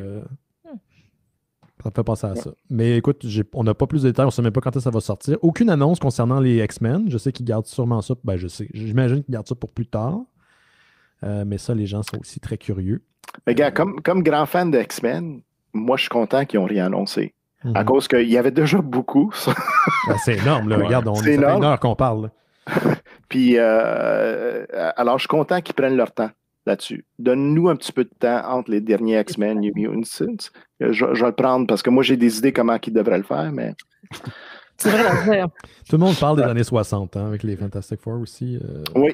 Ben non, mais je parle des X-Men, moi. Ah, X-Men, OK. Ouais. Il y avait d'autres trucs là-dedans, le Cliff, qu'on n'a pas mentionné, entre autres les What If qui s'en viennent des animés. Est-ce que tu avais des détails là-dessus? Parce que j'ai pas... oui, j'avais. Il y en a tellement. Il y a 10 épisodes à la première saison. Il y a 4 histoires qu'on connaît comme globalement. Un, c'est qu'est-ce qui arriverait si... c'est quoi son nom? Je l'ai écrit. Peggy Carter, de Peggy Captain Carter. Exactement, Capitaine UK. Et aussi Marvel Zombies contre Winter Soldier. Il y a aussi 2 autres histoires que je ne m'en rappelle pas maintenant, mais le casting est énorme, c'est toutes les voix originales des films, acteurs, des acteurs, alors c'est énorme. C'est l'été, fait que on a du temps, un petit peu plus de temps à attendre. Pourquoi? Just launch it now, man! Ouais. Mais là, c'est ça qui est ambigu, c'est que ça, aux États-Unis, ça sera disponible sur Hulu. C'est pas sur Disney+. Le quoi? Le What If, si je comprends. Non, c'est sur Disney+. OK. Parce qu'initialement, ça avait été annoncé pour Hulu dans le temps. Oui. Il y a plusieurs mois. Là, mais gars, c'est-tu un bon moment pour que je mentionne... oui, vas-y, pour Star, c'est ça que tu voulais mentionner? Oui, c'est à cause que, gars, ils ont annoncé 100 projets. 80 des projets sur 100 vont aller sur streaming. Il a ajouté le sub-brand Star, c'est-à-dire comme, par exemple, on a Nat Geo, on a Disney, on a Pixar, on a Star Wars, Marvel, et maintenant on ajoute Star. Et Star, ça va englober tout qui était plus dans le catalogue anciennement de Fox, OK? Du nouveau matériel de 20th Century Studios, la nouvelle... qu'est-ce qu'ils ont remplacé? Fox. Oui. Et FX. OK? Avec ça, au Canada, ça s'en vient le 23 février. Fait que c'est vraiment pas long. OK? On connaît aucunement c'est quoi, là, qu'est-ce qu'ils vont inclure avec Star, mais ça vient avec. OK? Techniquement, tu ne payes pas plus pour le service, techniquement, mais ils vont monter le prix le 1er mars ou quelque chose dans le genre. De 3$ au Canada. C'est 1$ aux États-Unis, 3$ au Canada. C'est le bon chiffre d'échange, hein? Oui, à peu près ça. C'est à peu près ça, oui. Mais, gars, pour te faire une idée, c'est Bob Iger, il est parti. OK? Il n'est plus chef qui contrôle tout. Lui, il voulait juste faire Disney Plus familial, mais il y a beaucoup de gens qui disent oui, mais il faut avoir plus que juste familial pour encourager les gens de s'engager à travers le monde. Fait que là, les nouveaux chefs, ils ont dit on va ajouter du matériel R-rated ou du PG+, ou whatever, mais ça va être sur Star. Et Star, ils vont faire que c'est codé pour adultes. Alors, faut que quand on va dire que ton profil, que tu as Star dans ton profil, bon, mais il faut que tu rentres un PIN ou si tu es en famille, tu rentres un PIN dans ton profil pour être sûr que c'est juste toi qui as le catalogue adulte, qui peut inclure des choses comme Logan, Deadpool, Kingsman, Aliens, Predator, Terminator, Planet of the Apes. Die Hard, The Omen. Il y a tellement de choses. Il y a des choses de Touchstone, de Fox, et aussi leur catalogue de Searchlight, qui est plus comme le côté des gagnants des Oscars ou des festivals ou quoi que ce soit. Alors, moi, je trouve que déjà, ils font bonne compétition avec les blockbusters qui vont apporter, mais pour moi, ça, c'est le vrai game changer. Parce qu'il élargit le choix le style de choix. Comme Netflix, ils ont tout genre de séries ou quoi que ce soit. C'est même ces réalités. Mais Disney manquait un petit peu plus pour faire du catch-up, puis je pense qu'avec ça, ils vont le faire. Je me demande s'ils vont le vendre éventuellement séparé de Disney+, ou ce sera absolument, il faut absolument que tu aies un pour avoir l'autre. Non, présentement, c'est inclus. Je ne sais pas si le futur y attend ça, mais à cause de certains droits en Amérique latine, ça va être séparé en Amérique latine. Okay. Tandis qu'ici, au Canada, Nouvelle-Zélande, l'Europe, c'est inclus. Une chose que j'ai notée, que je n'ai pas vu que les gens en parlent beaucoup, mais ils vont ajouter à chaque année 50 nouvelles productions originales qui viennent de l'Europe. Oh. C'est-à-dire que côté local, ils ont déjà des contrats qui vont se faire. 50 productions, l'Europe excluant de l'Angleterre. Je sais pas pourquoi. Je sais pas pourquoi, hein?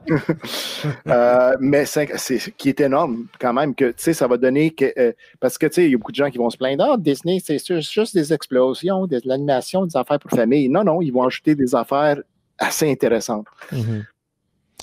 Simon, tu voulais rajouter quelque chose, je te voyais. Oui, ben, si ils rajoutent le contenu de FX, ça veut dire que It's Always Sunny in Philadelphie va être sur Disney+. Oui. Puis ça me mind blown. Et en même temps, ils ont annoncé 4 nouvelles saisons. Oui. It's Always Sunny in Philadelphia, ça va être le sitcom le plus... Ça fait quoi, 18 saisons, 19? Ça va faire 18, je pense. 18 saisons.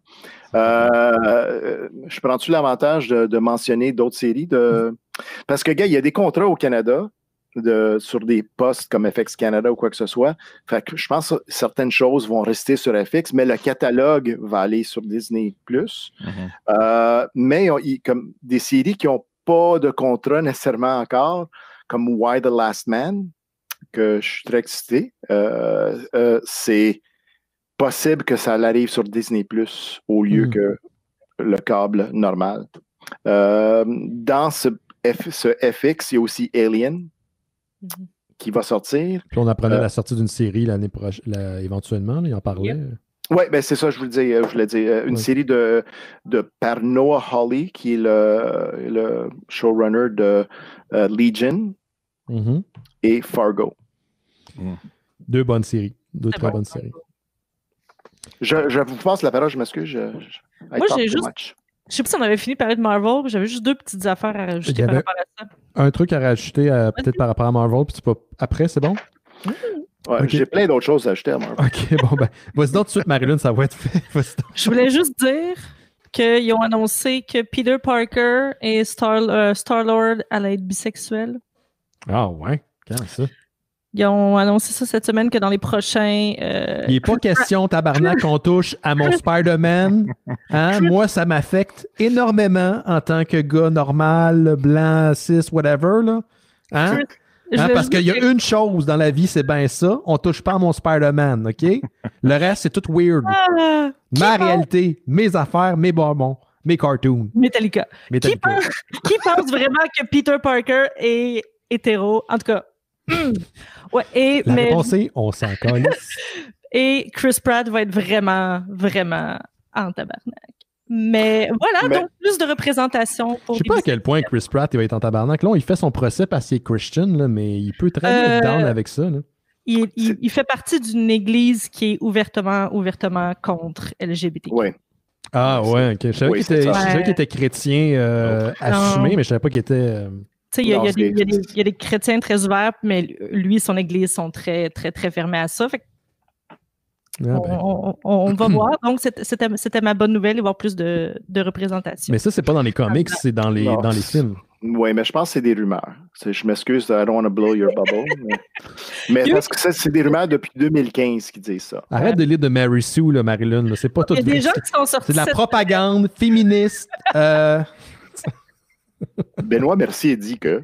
Vous êtes tous bien maintenant, voilà. C'est ça. Oh non, par association! Yeah. Oui, c'est ça. Mais oui, mais non plus, je pense... J'ai pas vu ça passer dans les circuits officiels, là, fait que je sais pas à quel point c'est vrai, mais tu sais, c'est ça, why not? Parlant de circuits officiels, j'aurais vraiment aimé que Marvel jase avec Sony pour qu'ils nous clarifient qu'est-ce qui se passe avec Spider-Man 3. Oui. Eh Seigneur, ouais. Mais là, il y a plein de rumeurs, mais il y en a aussi des vraies nouvelles, puis là, tout se mélange, puis là, moi, je capote parce que je veux tout que ça soit vrai. Ouais, j'ai dû passer un moment la semaine passée à expliquer à un auditeur qu'il mélangeait faits et rumeurs, genre. Ouais. Parce que déjà, en partant au niveau de la distribution des droits, les gens sont vraiment mélangés. Puis encore aujourd'hui, puis je pense pas que c'est le cas de cette personne-là, mais il y a encore aujourd'hui des personnes qui ne comprennent pas que les propriétés qui appartenaient ou qui étaient prêtées à 20th Century Fox, ils sont maintenant rapatriés de force par Disney, mais la plupart avaient déjà fait le saut parce qu'ils étaient arrivés à échéance. Donc, ça, c'est réglé.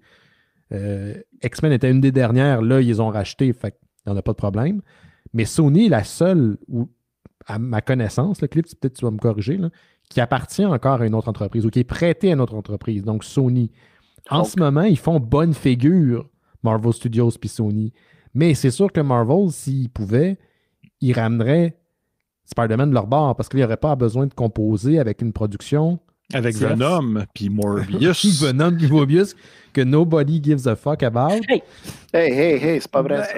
Non, mais dans le cadre, mais écoute, c'est parce que mis à part les Spider-Man, à part Spider-Man Into the Spider-Verse, ce que Sony a fait avec l'univers dans les dernières années, moi, j'ai trouvé ça très ordinaire. Tu sais. Ah oui, tu trouves? Ben, Venom, j'ai l'impression d'écouter un film de 95. Oui, Venom, oui, je suis d'accord. J'ai l'impression que quelqu'un avait.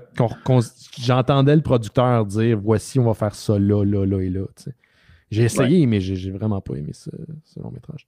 Mais moi, ce que je voulais avec ça, j'ai comme perdu mon fil de pensée.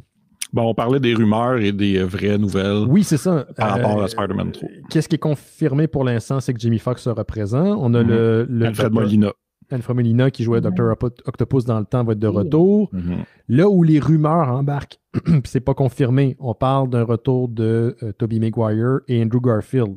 Ouais. Dans tous les cas. Et Kristen Dunst. Daredevil aussi. Oui, et Emma Frost. C'est une autre rumeur. Emma Frost. Emma Stone. Emma Stone. Mais là, pour l'instant, Emma Frost. Pour l'instant, c'est là où on ne s'est pas confirmé. Est-ce que ça se peut? Ça se peut. Ouais. Moi, j'ai un truc que j'ai partagé avec du monde sur Discord la semaine passée. C'est super simple. Prenez la nouvelle, tapez-la, puis si ça ne sort pas dans les THR, c'est parce que c'est de la bullshit. Il y a beaucoup de sites, puis Cliff a été un de ceux qui m'a montré ça. Là, les We Got Discovered, là, c'est du clickbait. Ouais. Arrêtez de... Tu sais, je veux dire, si c'est pas parlé par des grands médias, souvent, c'est de la bullshit. Ouais. Puis ces sites-là, ce qu'ils font, c'est qu'ils mélangent fausses nouvelles et vraies nouvelles. Fait que là, ils ont une certaine légitimité, mais en même temps, il y a un trafic qui est engendré. C'est une économie de la fausse nouvelle qui est engendrée par juste des spéculations. T'sais. On en fait des spéculations ici aussi. Mais habituellement, c'est basé sur des trucs qui sont relativement confirmés. Fait que si vous cherchez une nouvelle que vous vous dites, mais bon, c'est impossible, Star Wars va avoir 10 000 séries sur Disney Plus dans les 2 prochaines années.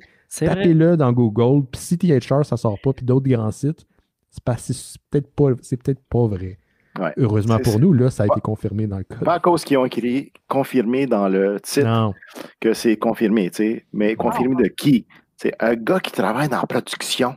Hey. Gilles. En tout cas. Oui, c'est ça. C'est bon. Il y avait un dernier truc que je voulais parler aussi par rapport à ça. Puis Cliff, si tu as des trucs à rajouter là, après, gêne-toi pas. Là, mais on a confirmé qu'on n'allait pas redonner le rôle de Black Panther à un nouvel acteur. Ouais. Donc, le titre de Black Panther dans le prochain Black Panther va être remis probablement à un des personnages secondaires du film. Sans doute sa sœur, parce que ça a été le cas aussi dans les comic books. Il y a beaucoup, ça fait beaucoup. Il y a comme 2 camps là-dedans. Il y a des gens qui auraient aimé ça, revoir un nouvel acteur incarner le rôle. Je comprends pourquoi. L'argument, c'est on a vu 10 000 Batman dans les 10 dernières années, pourquoi pas? C'est vrai. En même temps, l'impact de Chadwick Boseman est tellement fort encore aujourd'hui pour ce rôle-là. J'ai l'impression qu'on veut pas manquer de respect. Puis ça, c'est rare qu'un studio fait ça.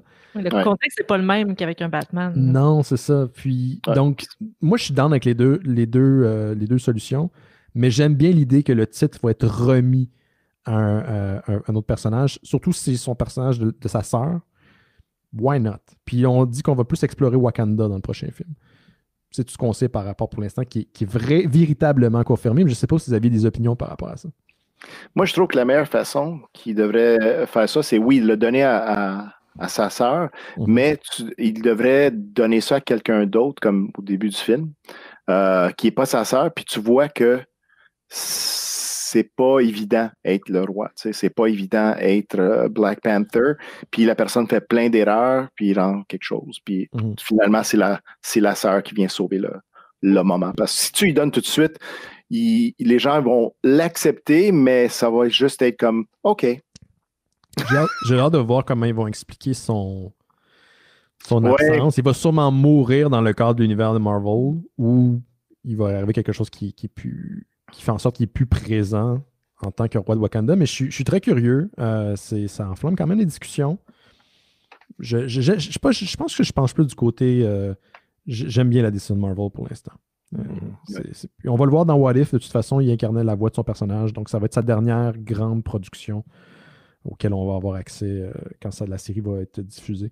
T'avais-tu d'autres trucs, Cliff, dans tes affaires? Sinon, on va passer au... Non, j'ai une couple de choses. Moon Knight, ils l'ont mentionné, mais l'affaire que j'ai notée, c'est qu'ils n'ont pas mentionné c'était qui l'acteur. Il y avait les rumeurs que c'était Oscar Isaac, mais ça n'a pas été confirmé du tout. Alors, prenez-le avec un grain de sel. Moi, quand il ne touche pas à mon Spider-Man puis à mon... L'autre qu'ils ont confirmé finalement, c'était que Tatiana Maslany, ça va faire le rôle de She-Hulk dans la série de Marvel. Alors ça, j'étais très content parce que j'adore Tatiana Maslany et parce qu'elle l'avait nié. Je ne sais pas si vous avez vu, ils ont eu des annonces. Puis après ça, elle est rentrée dans une entrevue, elle a dit « De quoi tu parles? J'ai aucunement ce rôle-là. C'est juste une rumeur. » Je pense qu'ils se font dire nier jusqu'à temps que ça soit confirmé, parce que c'est la même affaire pour Hailey Steinfeld. Elle avait dit non, je ne jouerais pas dans Hawkeye, puis là, c'est ça, elle joue dans Hawkeye. Une chose aussi, c'est Tim Roth, qui jouait d'Abomination dans The Incredible Hulk. Lui va reprendre son rôle dans She-Hulk. La rumeur, c'est aussi que, parce que la manière qu'il a parlé, c'est comme si, attendez-vous à d'autres personnages de Marvel, parce que c'est une avocate de les super-héros. OK? Attendez-vous à d'autres avocats qu'on connaît. Donc peut-être Matt Murdock. Matt Murdock. Il faut qu'il le ramène. Il n'a pas le choix de le ramener. Là. Ouais. Moi, je recasterais, mais en tout cas, ça, c'est moi. Sacrilège. La dernière chose que je vais mentionner de She-Hulk, c'est que le showrunner, elle a gagné un Emmy pour avoir écrit l'épisode Pickle Rick de Rick and Morty. 3 fois. Merci, Marie. Autre que ça, Marvel, j'ai-tu d'autres choses? Non. Miss Marvel, bien sûr. Miss Marvel. Un autre Canadienne. Alors, c'est qui rentre dans le rôle. Alors, je suis très content. Puis, elle est tellement adorable. Là, tu vois les clips qu'elle a parlé. Puis, moi, c'est Miss Marvel, comme nouveau super-héros qui ont été introduits dans les 20 dernières années. Je dirais que elle puis Miles Morales, c'est mes préférés. Puis, son histoire est encore meilleure. La manière que c'est écrit est encore meilleure que Miles Morales. Alors, je pense que ça va être un gros hit. J'espère qu'elle sera, c'est un aparté, mais j'espère qu'elle sera bien entourée par Marvel. Parce qu'elle risque de se faire... Elle va se faire ramasser. Elle va se faire ramasser, elle va se faire attirer la fougue des frustrés. Là. Puis déjà que le personnage d'un comic avait généré ce genre de réaction, j'espère qu'on va bien l'entourer. Puis elle est jeune, hein, elle a genre quelque chose comme 18-19 ans, elle est très jeune. Puis elle ressemble à 13 ans. Oui, elle a très jeune. Elle a encore un babyface. Mais on a vu aussi... Oui, vas-y. Oui, mais ils ont mentionné qu'elle serait dans le film de Captain Marvel 2, ainsi qui a annoncé finalement. Et que Monica Rambeau, j'oublie le nom de l'actrice, aussi va être dans Captain Marvel 2. Parce que Monica Rambeau est dans WandaVision. That's it. Merci Cliff. Là, je suis fatigué. Écoute, je suis très conscient aussi là, qu'on parle de Disney depuis 1h15, environ 1h20. J'ai toujours une espèce de drôle de relation avec avec Disney et les propriétés dont on parle à l'émission, c'est autant je suis conscient que ce sont des grosses corporations, puis ils font des trucs des fois très shady. On en a parlé la semaine passée avec Denis Roddy, entre autres le cas de l'auteur de science-fiction qui ne reçoit pas de redevance sur son livre, qui est encore vendu par Disney aujourd'hui. Autant que je suis heureux parce que je trouve qu'il y a une certaine diversité au niveau des acteurs, bien sûr, mais au niveau des produits, on semble avoir essayé d'explorer des nouvelles idées. J'aurais jamais imaginé en 100 ans, il y a 15 ans de ça, il y a 10 ans même de ça, qu'on allait finir par aboutir dans ce genre de production-là. Donc, j'ai comme une drôle de relation amour-haine avec Disney. Mm-hmm. Vous n'êtes pas obligé de suivre ce qu'ils font, vous n'êtes pas obligé même d'aimer les films de Marvel, ou même l'ensemble des films de Marvel, mais d'un côté, juste à observer ce qui se passe, il y a vraiment une véritable révolution à laquelle on assiste en ce moment. Peut-être que ce genre d'initiative-là massive sera coutume d'ici 15 ans. Et pour l'instant, nous, on assiste à ça pour la première fois. C'est quand même exceptionnel. C'est sûr qu'aussi avec je ne veux pas prédire la mort des salles de cinéma, mais en ce moment, les salles de cinéma en arrachent et ça va durer un certain temps, vaccin ou pas.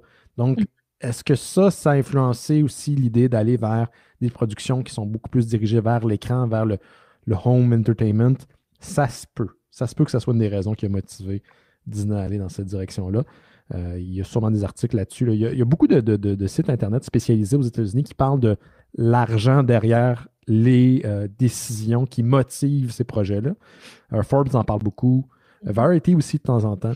C'est assez intéressant. On voit comment on voit le côté financier qui finit par articuler la créativité. Puis je trouve ça fascinant. Et merci Cliff d'avoir été avec nous pour parler de Marvel et de Disney et de Star Wars pendant 1h15 là, à peu près. Je le sais que c'est beaucoup à parler, mais est-ce qu'on allait mentionner les films Disney et Pixar? Là, je pense qu'il faudrait qu'on se fasse une petite pause. Pas une petite pause, mais il faudrait qu'on laisse la parole à Simon et à Marilyn parce qu'ils ont aussi travaillé pour le show, mais on a beaucoup de stock. Non? Là, elle est comme non, j'ai pas. More Disney! More! Es-tu capable de dire de quoi rapide? Je vais mentionner l'affaire que j'ai trouvée la plus cool parce qu'il y a énormément de séries qui ont été annoncées pour Disney+. L'affaire la plus cool, c'est qu'il y a un film de Chip and Dale Rescue Rangers. C'est quoi, là, les Chip and Dale sont un couple dans cette adaptation-là? C'est quoi qui se passe, là? C'est ton héros qui va jouer les rôles, c'est Andy Samberg et de Brooklyn Nine-Nine qu'on connaît, yes. Et John Mulaney. Cette année, moi, ça fait des années qu'il travaille, mais c'est cette année que je l'ai découvert comme hôte de SNL. J'ai découvert qu'il écrivait pour SNL, il fait du stand-up. Et c'est la voix en anglais de Spider-Pig. Spider-Ham. Et le réalisateur, c'est Akiva Schaffer, qui est un membre du groupe de Lonely Island avec Andy Samberg. Je ne sais pas si tu as déjà vu Dick in a Box. Yes. Oui. I Just Had Sex. Comment? Qu'est-ce que tu as dit? C'est aussi ceux qui ont fait I Just Had Sex. Oui. Et Popstar Never Stopping. Non, excuse-moi. Je pensais que je viens de me souvenir de quelque chose, mais ça va. Peut-être quelqu'un m'a déjà envoyé cette vidéo-là quand ça venait d'arriver. En tout cas, dis ça de même. Merci, Claire, d'avoir été avec nous. Est-ce que tu as des... J'imagine là, qu'on ne le sait pas encore, c'est bien trop loin, mais qu'est-ce qui se passe pour le Comic-Con de Montréal, la prochaine édition? J'imagine que vous commencez déjà peut-être à en discuter, là. Oui, on en discute, on a des plans, on a parlé avec les agents, on a rapporté quelques-uns des contrats qu'on avait signés pour 2021. Certains, ils ne le savent pas, fait que on attend de savoir. Mais on ne sait pas. On ne sait pas, tout dépend vraiment comment que les gens vont bouger avec le vaccin, c'est quoi que les gouvernements vont décider et tout. Alors, on reste à voir. Si les choses vont bien, on devrait être en bonne forme pour le mois de juillet pour Montréal et ainsi Ottawa au mois de septembre et Winnipeg au mois d'octobre, Québec au mois d'octobre aussi. Alors, ceux-là en automne, il y a beaucoup plus de chances que ce soit ceux-là en automne que ceux-là en été. Reste à voir. On ne fait aucune décision maintenant. On attend et on collabore avec le Palais des Congrès aussi pour ces décisions-là. Oui, il y a des discussions par rapport aussi à savoir si les gens vont devoir présenter une preuve de vaccination, puis tout ça, ce que ça implique. C'est tout en changement en ce moment, c'est en débouleversement. Ça s'articule en ce moment même. Écoute, depuis tantôt, Bill Gates contrôle des Québécois et des Québécoises. C'est incroyable. Ah oui, je pensais qu'on était exclus de ce contrôle. Non. On est juste sur Windows 7, par contre. C'est ça l'affaire. Quand tu te fais chipper, on a la version plus cheap. On a payé plus. C'est très québécois comme situation. C'était pas la Millennium? C'était pas la Windows je Millennium? Sais plus. On a sûrement une couple qui run sur XP à regarder les commentaires sur Internet. Mais je voulais mentionner pour le Comic-Con que ce qu'on fait une fois par mois, c'est on fait des enchères et dans ces enchères-là, on fait des petits événements. C'est-à-dire qu'on a fait des entrevues avec des artistes. On fait des fois des séances de sketch live en direct. C'est des samedis soirs, une fois par mois. OK. Ben écoute, on va te souhaiter bonne chance à toi et à ton équipe, puis on va garder un œil là-dessus. C'est sûr que si on peut venir la prochaine édition, on va être présent. Merci, Cliff. Merci. À bientôt. Passe des joyeuses fêtes, puis tu salueras ta famille de notre part. Absolument. Joyeuses fêtes à tout le monde. Bye. Bye, Cliff. Je pense que je vais manquer un Comic-Con encore dans ma vie. Puis jamais. Qu'est-ce que vous aviez, vous autres? Est-ce que vous aviez des trucs de votre côté? Des petites mini-nouvelles. Ouais. On a un petit peu de temps, parce que sinon, il va falloir qu'on parle de Scooby-Doo pendant plus de temps. C'est pas que je ne tente pas d'en parler. Là, ça fait 1h30 qu'on fait un show. Ça fait 1h30, t'as raison. On peut passer à Scooby-Doo, si vous voulez. Parce que, honnêtement, j'ai des sorties Blu-ray, il n'y a pas grand-chose. Puis les films que j'ai vus, j'ai rien de spécial, vraiment. Fait que... OK. Tu fais quelque chose pour ta fête, Simon? Tu vas-tu faire une activité? Sûrement un petit party Zoom, je sais pas. Là. Ouais, ça va ressembler à ça. OK. Puis Marilyn, y avait-tu un truc que tu voulais... J'ai deux petites nouvelles. Est-ce que c'est encore de la propagande gauchiste? Oui, après avoir parlé de... J'espère que le monde niaise. J'ai comme tellement peur que quelqu'un embarque pendant que je dis une niaiserie, puis là, j'ai l'air d'un espèce de angry white dude. Non, si t'es ami avec moi, là, c'est parce que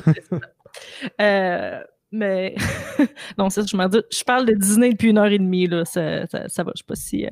J'ai deux petites nouvelles. Une, en parlant de Silver Fox, Harrison Ford va jouer dans le Indiana Jones numéro 5. On pourrait skipper le 4 si on voulait parler d'Indiana Jones, mais le 4 est sorti en 2008 et le premier est sorti en 81, ce qui ne nous rajeunit pas. Et Harrison Ford a 78 ans. On dirait que j'ai comme pas que les gens vieillissent aussi vite que moi dans la vie, puis que c'était déjà un monsieur quand j'étais jeune. Le film est sorti puis je n'étais pas encore née. Mais je pense que je suis plus vieux en ce moment qu'il l'était dans le premier film. Oui, exactement. Presque pareil. Mettons un chapeau et un fouet.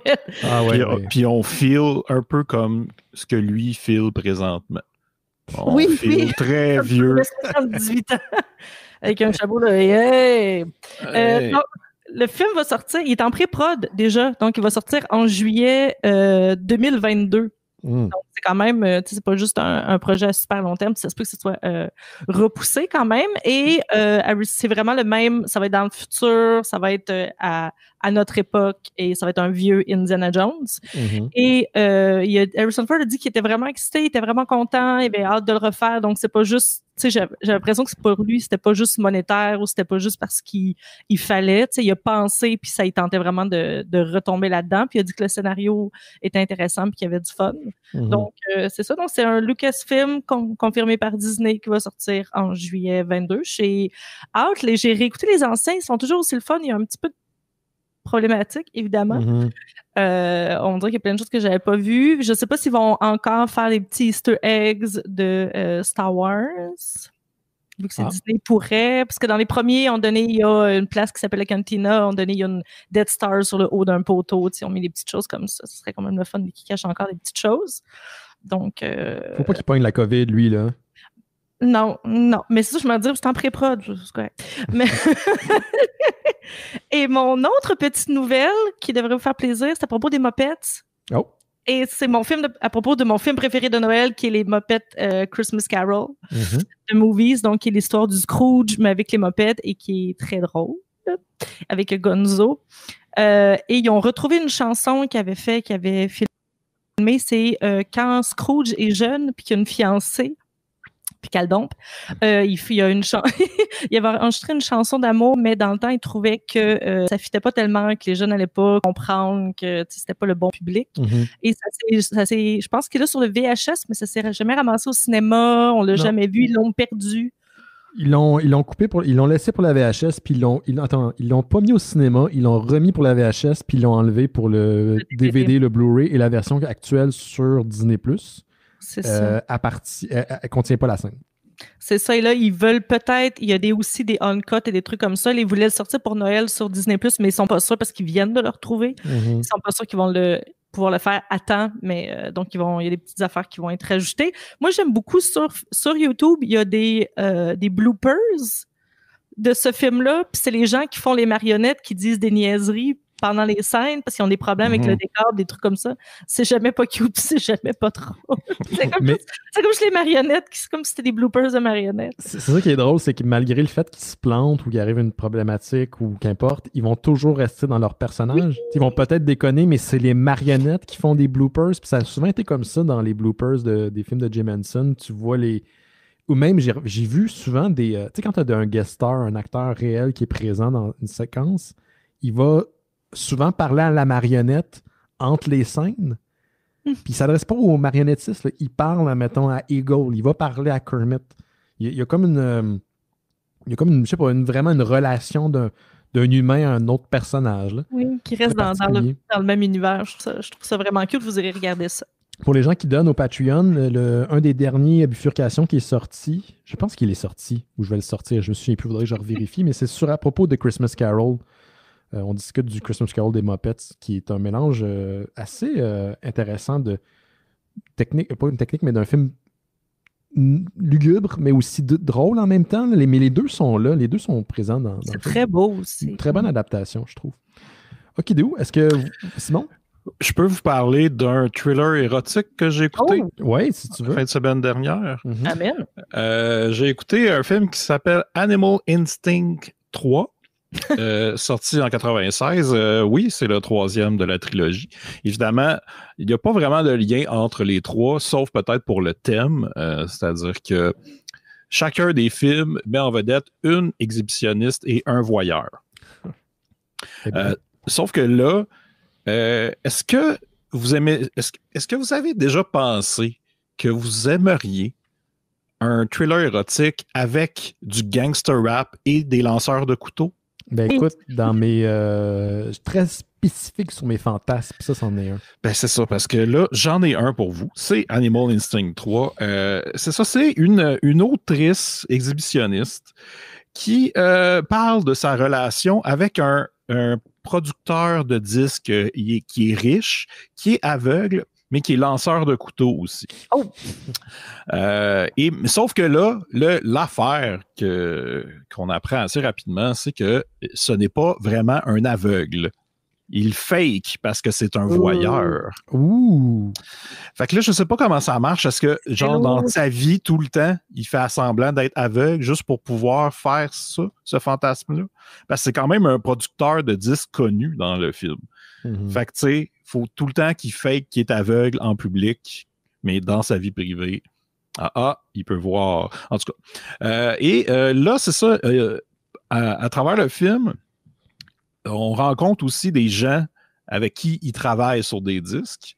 Et le premier, c'est un mélange entre Kurt Cobain et Fabio. What? Si tu mélanges les deux, il y a vraiment l'air de ce gars-là, où, tu sais, ça a l'air d'une genre de parodie de Kurt Cobain avec une perruque de cheveux vraiment trop grosse. Fait qu'il y a lui. Après, il y a un petit rapper blanc que j'ai oublié. Puis, il y a aussi un gangster rapper. Mais tu sais, c'est genre le cliché vraiment trop exagéré d'un gangster rapper. C'est vraiment juste un criminel qui viole le monde, qui tue du monde, qui a fait de la prison. Puis ça n'a aucun sens parce que là, à la fin, parce que c'est comme lui comment dire... le coup de grâce à ce film. Parce que il arrive, puis là, il rencontre le producteur, puis là, tout de suite, il sort un couteau, il menace le monde, il tue son gérant devant les gens, parce que, tu sais, c'est un gangster rapper. Ils font tout ça. C'est ça. Puis là, c'est que chacun de eux, soit vont faire l'amour avec l'autrice devant le producteur qui, lui, fait semblant de rien voir. C'est ridicule. C'est vraiment. Il peut entendre. Oui, dans tous les cas, il pourrait entendre, même s'il est aveugle. Oui, mais tu sais, quand les gens font l'amour, ils font attention de ne pas faire de bruit. Je sais pas, je m'en souviens plus comment on fait. Je pense que c'est mieux de ne pas faire semblant de ne pas faire de bruit quand tu fais l'amour. C'est mieux d'y aller comme normalement. Merci, Simon. Non, mais tu sais, écoute, il n'y a plus de cœur et croupe. Il faut bien qu'il y ait quelqu'un à remettre les pendules à l'heure. Oui, parce que c'est moi qui va faire ça. La prochaine saison de Cœur et Croupe animée par Simon. Cœur et poutre, enfin. Puis c'était réalisé par Gregory Dark, qui, j'en ai parlé souvent aux shows, c'est celui qui filme du monde qui liche des mentons. Puis il y a beaucoup de langues. Mais dans celui-là, il y a moins de langues. Mais il a essayé aussi d'être plus artistique. Il y a des shots que tu dis, voyons, qu'est-ce que ça fait là, ça? C'est comme filmé noir et blanc. Avec, il se passe quelque chose. Je dis pas que c'est bon, mais il y a quelque chose. Fait que c'est ça. Je vous dirais que... C'était-tu bon? C'est dur à dire, mais j'ai eu du fun parce que c'était cave. Mais... Puis c'est celui, je pense, de la série des Animal Instinct que je vais peut-être me souvenir un petit peu plus que les deux autres. Mm-hmm. Par la prémisse qui est un peu all over the place, là. Mais c'est ça. Fait que voilà. OK. Les thrillers érotiques. Les trailers érotiques. Je peux pas dire trailer parce que ça sonne comme trailer. Oui, voulez-vous prendre une petite pause avant de parler de la bande dessinée ou ouais, hein? OK, parfait. On va revenir dans quelques instants avec le sujet de la semaine, les enquêtes de Scooby-Doo de Caton chez les éditions Papa. Mais juste avant, je vous rappelle que on a notre spécial de Noël Les Mystérieux Étonnants ce samedi 19 décembre. Il sera disponible en audio par la suite, mais c'est principalement un show vidéo. On ne sera pas tous ensemble dans la même pièce comme des colons, ne vous inquiétez pas. On va faire ça comme on fait ça en ce moment, chacun chez soi. Donc, c'est un genre de retour geek sur l'année. On fait ça entre amis, puis ça n'a aucune prétention autre qu'on va essayer d'avoir du fun ensemble. Sinon, il y a plein d'activités cette semaine sur Discord qui est lié à notre Patreon. Si vous avez la chance de donner pour les Mystérieux Étonnants, je sais que j'en parle à chaque show, à chaque semaine, mais c'est super important parce que si on n'a pas ça, on va devoir mettre la clé dans la porte. Là, c'est impossible de continuer sans la part de nos Patreons. Et je vous remercie d'ailleurs pour ceux et celles qui le font déjà. OK, on prend une petite pause et on revient dans quelques instants. Vous écoutez Les Mystérieux Étonnants. On va maintenant parler de notre sujet de la semaine, notre dernier sujet, notre dernière BD de 2020, parce que le 19 décembre prochain, c'est notre dernier show avant la nouvelle année. On parle maintenant de les enquêtes de Scooby-Doo chez les éditions Pawpaw. C'est par Caton. On a déjà parlé d'elle par le passé. J'ai également le livre ici. Voilà, hein? Beau petit livre très, très sympathique. Je vais lire la description. Je pense que c'est la meilleure façon de décrire l'album. Suivez le célèbre détective canin Scooby-Doo au dépanneur, au bingo et au parc d'attractions dans de maigres intrigues au dénouement décevant. Écoutez le silence assourdissant de la télévision brisée pendant que le malheureux Sammy attend une mission de la part du professeur, du prospecteur ou de sa mère. Dans ce recueil au format familier d'un fascicule gondolé d'Archie, c'est vraiment ça, assistez à l'amollissement du pitou-pitou et de son humble humain entrecoupé de publicités surannées à saveur de ketchup. J'ai pas besoin de rien dire d'autre, là. C'est exactement ça. C'est ça. C'est pas mal ça. Je vais me lancer. C'est correct? J'ai tellement ri, man. Tout le long, là, surtout les publicités m'ont fait énormément rire, mais c'est les plans sur le Scooby-Doo. Là, parce qu'on on s'entend, c'est une parodie de bande dessinée, de dessin animé, d'enquête. Le nom le dit, là, ça ressemble à Scooby-Doo, mais c'est Scooby-Doo. Sauf que le chien n'est pas particulièrement intelligent. Il a peut-être tué quelqu'un, par exemple. Il parle pas. Il résout fuck all. Il a peut-être tué quelqu'un parce qu'il y a un squelette dans la bande dessinée, puis c'est le seul moment que tu fais what the fuck? Mais sinon, ça m'a fait beaucoup penser à ce que, d'ailleurs, que Laurent le décrivait, Garfield Without Garfield, où c'est juste John qui est tout seul puis il y a des psychoses. Ben, c'est un peu ça. Le personnage de Sammy, là, c'est un triste loser qui arrive absolument à rien puis s'est inventé un monde parallèle qui a peut-être des fondements ou pas, parce qu'il y a un professeur, il a l'air un prospecteur, puis il y a une mère, mais il résout rien, il fait rien, puis t'arrives à la fin de l'album, puis c'est rien passé, mais c'est extrêmement divertissant, puis tout le long, j'étais crampé, puis encore une fois, les petites publicités, des petits détails qui sont cachés ici et là, des petites tournures de phrases qui m'ont fait rire, puis je trouve que Caton est super bonne là-dedans, puis elle maîtrise son art, puis encore une fois, elle nous sert un univers qui se contient en soi dans une bande dessinée. C'est la même chose aussi pour les ananas de la terreur. Ouais, c'est ça. La colère. La colère, pardon. Cherche le nom. Puis, tu sais, c'était un quartier qui Trois-Rivières. Ça avait pas rapport, mais ça fonctionnait super bien. Puis là, on est dans un autre univers complètement différent, mais tout aussi divertissant puis drôle. Puis, j'espère qu'il va y avoir une suite, parce que je suis intrigué. Fait que j'aimerais ça vous entendre là-dessus, parce que, ouais. Surtout que j'y aille, Marie. Vas-y. Tu peux y aller. Moi, j'ai beaucoup aimé ça. Moi, j'avais pas lu le résumé et j'avais pas fait le lien que c'était ça que Laurent avait parlé l'autre fois. Okay. Fait que je l'ai commencé, puis j'avais bien aimé les ananas de la colère. Colère. Je l'ai eu. Puis quand je l'ai commencé, je me suis dit, OK, ben, ça va être un peu dans le même genre. C'est juste que ça m'a pris comme 3 histoires avant de catcher, à me dire, OK, ça va être ça tout le temps. Ça sera pas... parce que dans les ananas, il y avait comme une histoire, puis tu sais... c'est ça. Là, j'étais comme, OK, là, c'est comme une parodie des espèces de BD cheap que j'ai dans ma toilette. Puis là, j'ai vraiment embarqué, puis je trouvais ça très drôle aussi que des fois, le propriétaire de Scooby-Doo, Sammy, prononçait jamais. Ben, pas. Il y a des fois qu'il le prononce pas comme il est supposé. Scooby ou Scoob. Ouais, ou les lettres sont un peu changées des fois, puis juste ça. Je me dis, OK, c'est un peu de l'écriture automatique, on dirait. Puis j'aime tellement ça, ce genre d'histoire-là d'écriture automatique. C'est comme, une histoire, une idée là te mène à une autre qui n'a aucun lien, puis là, ça finit de même, puis il n'y a aucune explication. Puis c'est pas grave parce que c'est juste drôle et cute. Puis non, j'ai vraiment aimé ça. Toi, Marie-Lune, tu l'avais déjà acheté avant qu'on en parle? Oui, c'est Laurent qui est venu me le livrer en vélo chez moi. Je me sentais très privilégiée, puis on en a parlé un peu parce qu'il avait commencé. Moi, Caton, je suis une fan finie. Là. Mon amoureux m'avait acheté parce qu'elle vend aussi des zines. Donc, au moins une de ces histoires-là qui était dans les zines qu'ils ont mis là-dedans. Elle vend aussi des écussons, des trucs comme ça, c'est parce qu'elle a un Etsy, fait que j'avais déjà reçu du stock. J'avais aussi... elle le fait avec la liste des choses qui existent. Ouais. Aussi, ils ont fait 2 livres et ils ont fait des animations sur le site de l'ONF. On peut les écouter gratuitement. On les avait parlé à la mission dans le temps. C'est ça. J'avais comme gagné des laissez-passer pour aller le voir au cinéma. Elle me fait mourir de rire. C'est de l'humour physique, les faces. Les gens ont chaud, sont de même. Moi, ça me fait penser un peu à Gottlieb. Tu sais, quand tu fais juste, c'est de l'humour physique, de visage, que tu sais pas pourquoi c'est drôle, mais c'est crissement drôle. Juste des petites tournures de phrases efficaces, des mots, tu sais.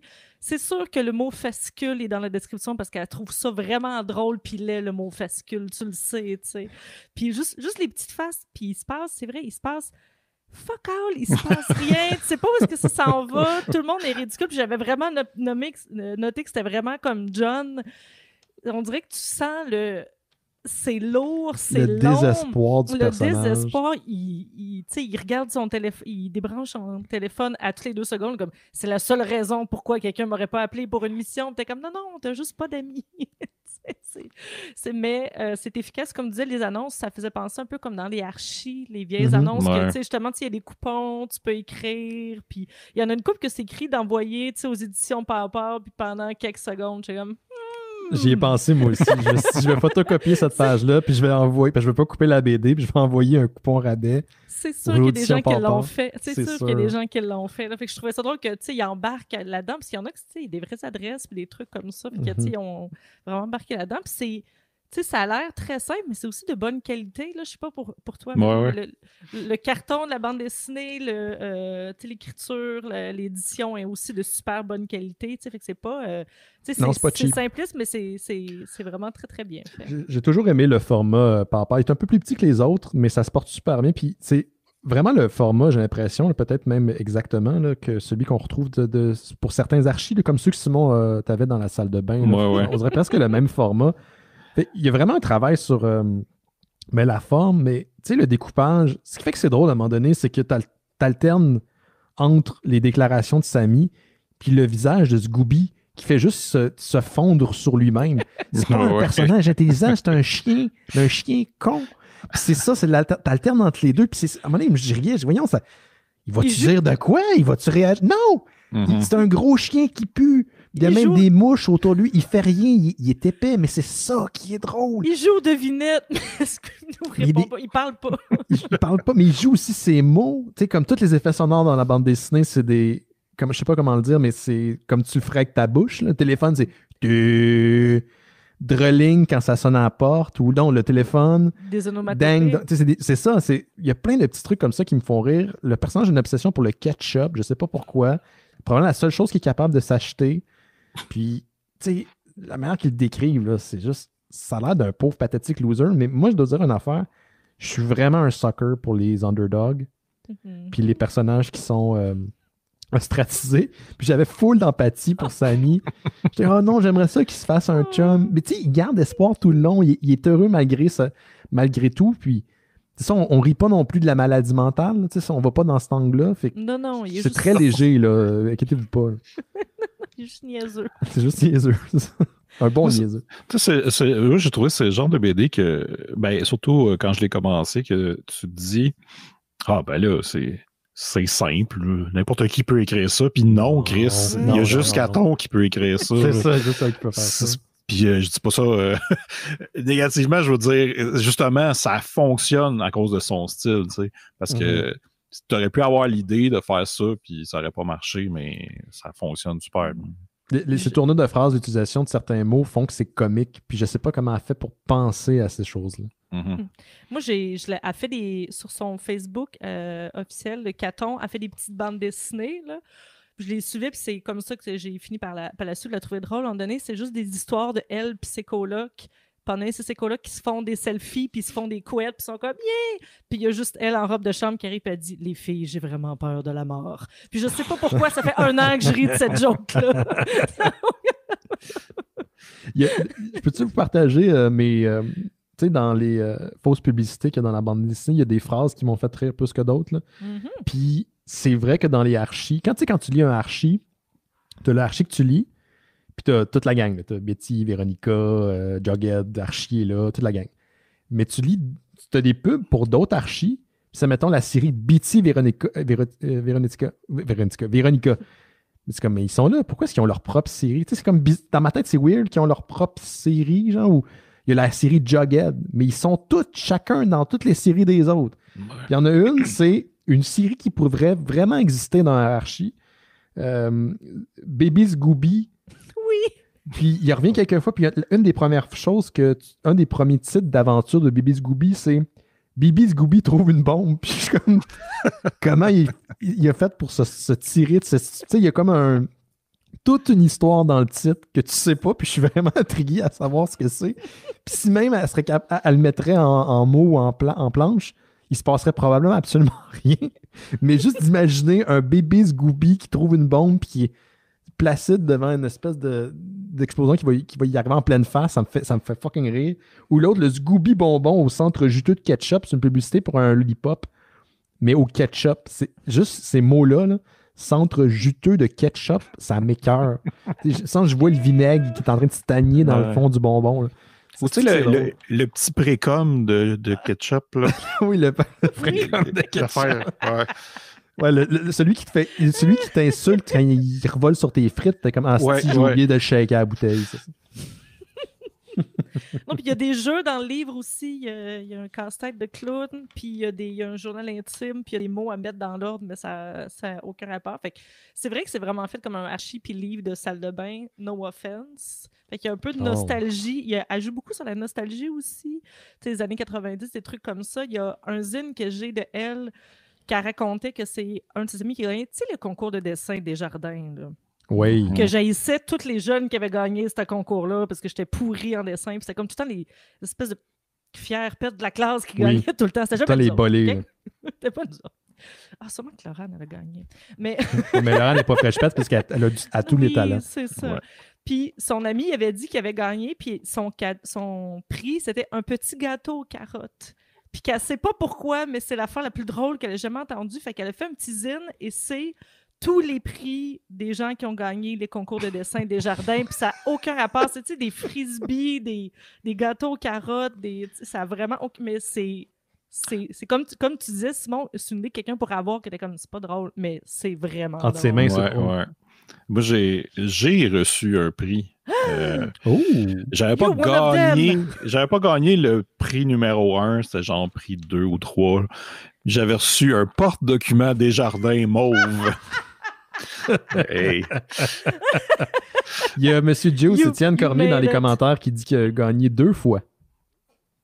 C'est pas ce que tu as fait, Étienne, mais Colin. Il y en a parmi nous. Il y en a parmi nous qui nous suivent. God damn it!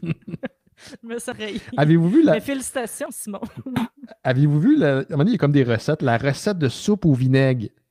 Ça aussi, ça m'écoeure. Mais tu sais, j'aurais jamais pensé à ça, mais une fois qu'il s'est dit, t'es comme, ben oui, je vois tellement quelqu'un qui réchauffe du vinaigre puis qui le boit, qui le mange. Moi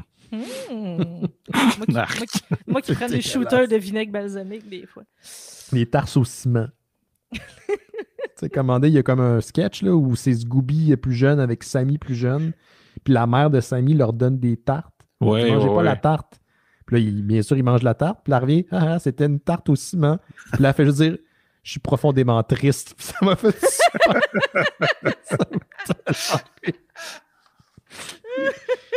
si je peux juste, tu sais, aux 17 personnes qui nous regardent les images, là, ça n'a pas rapport.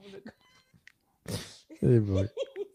Ils font juste tout le temps être stressés, puis il y a des close-ups sur leur petite bouche. Puis la seule fois qu'ils auraient pu être en mesure d'avoir une aventure digne de ce nom, ils sont boursouflés par des méduses à la plage.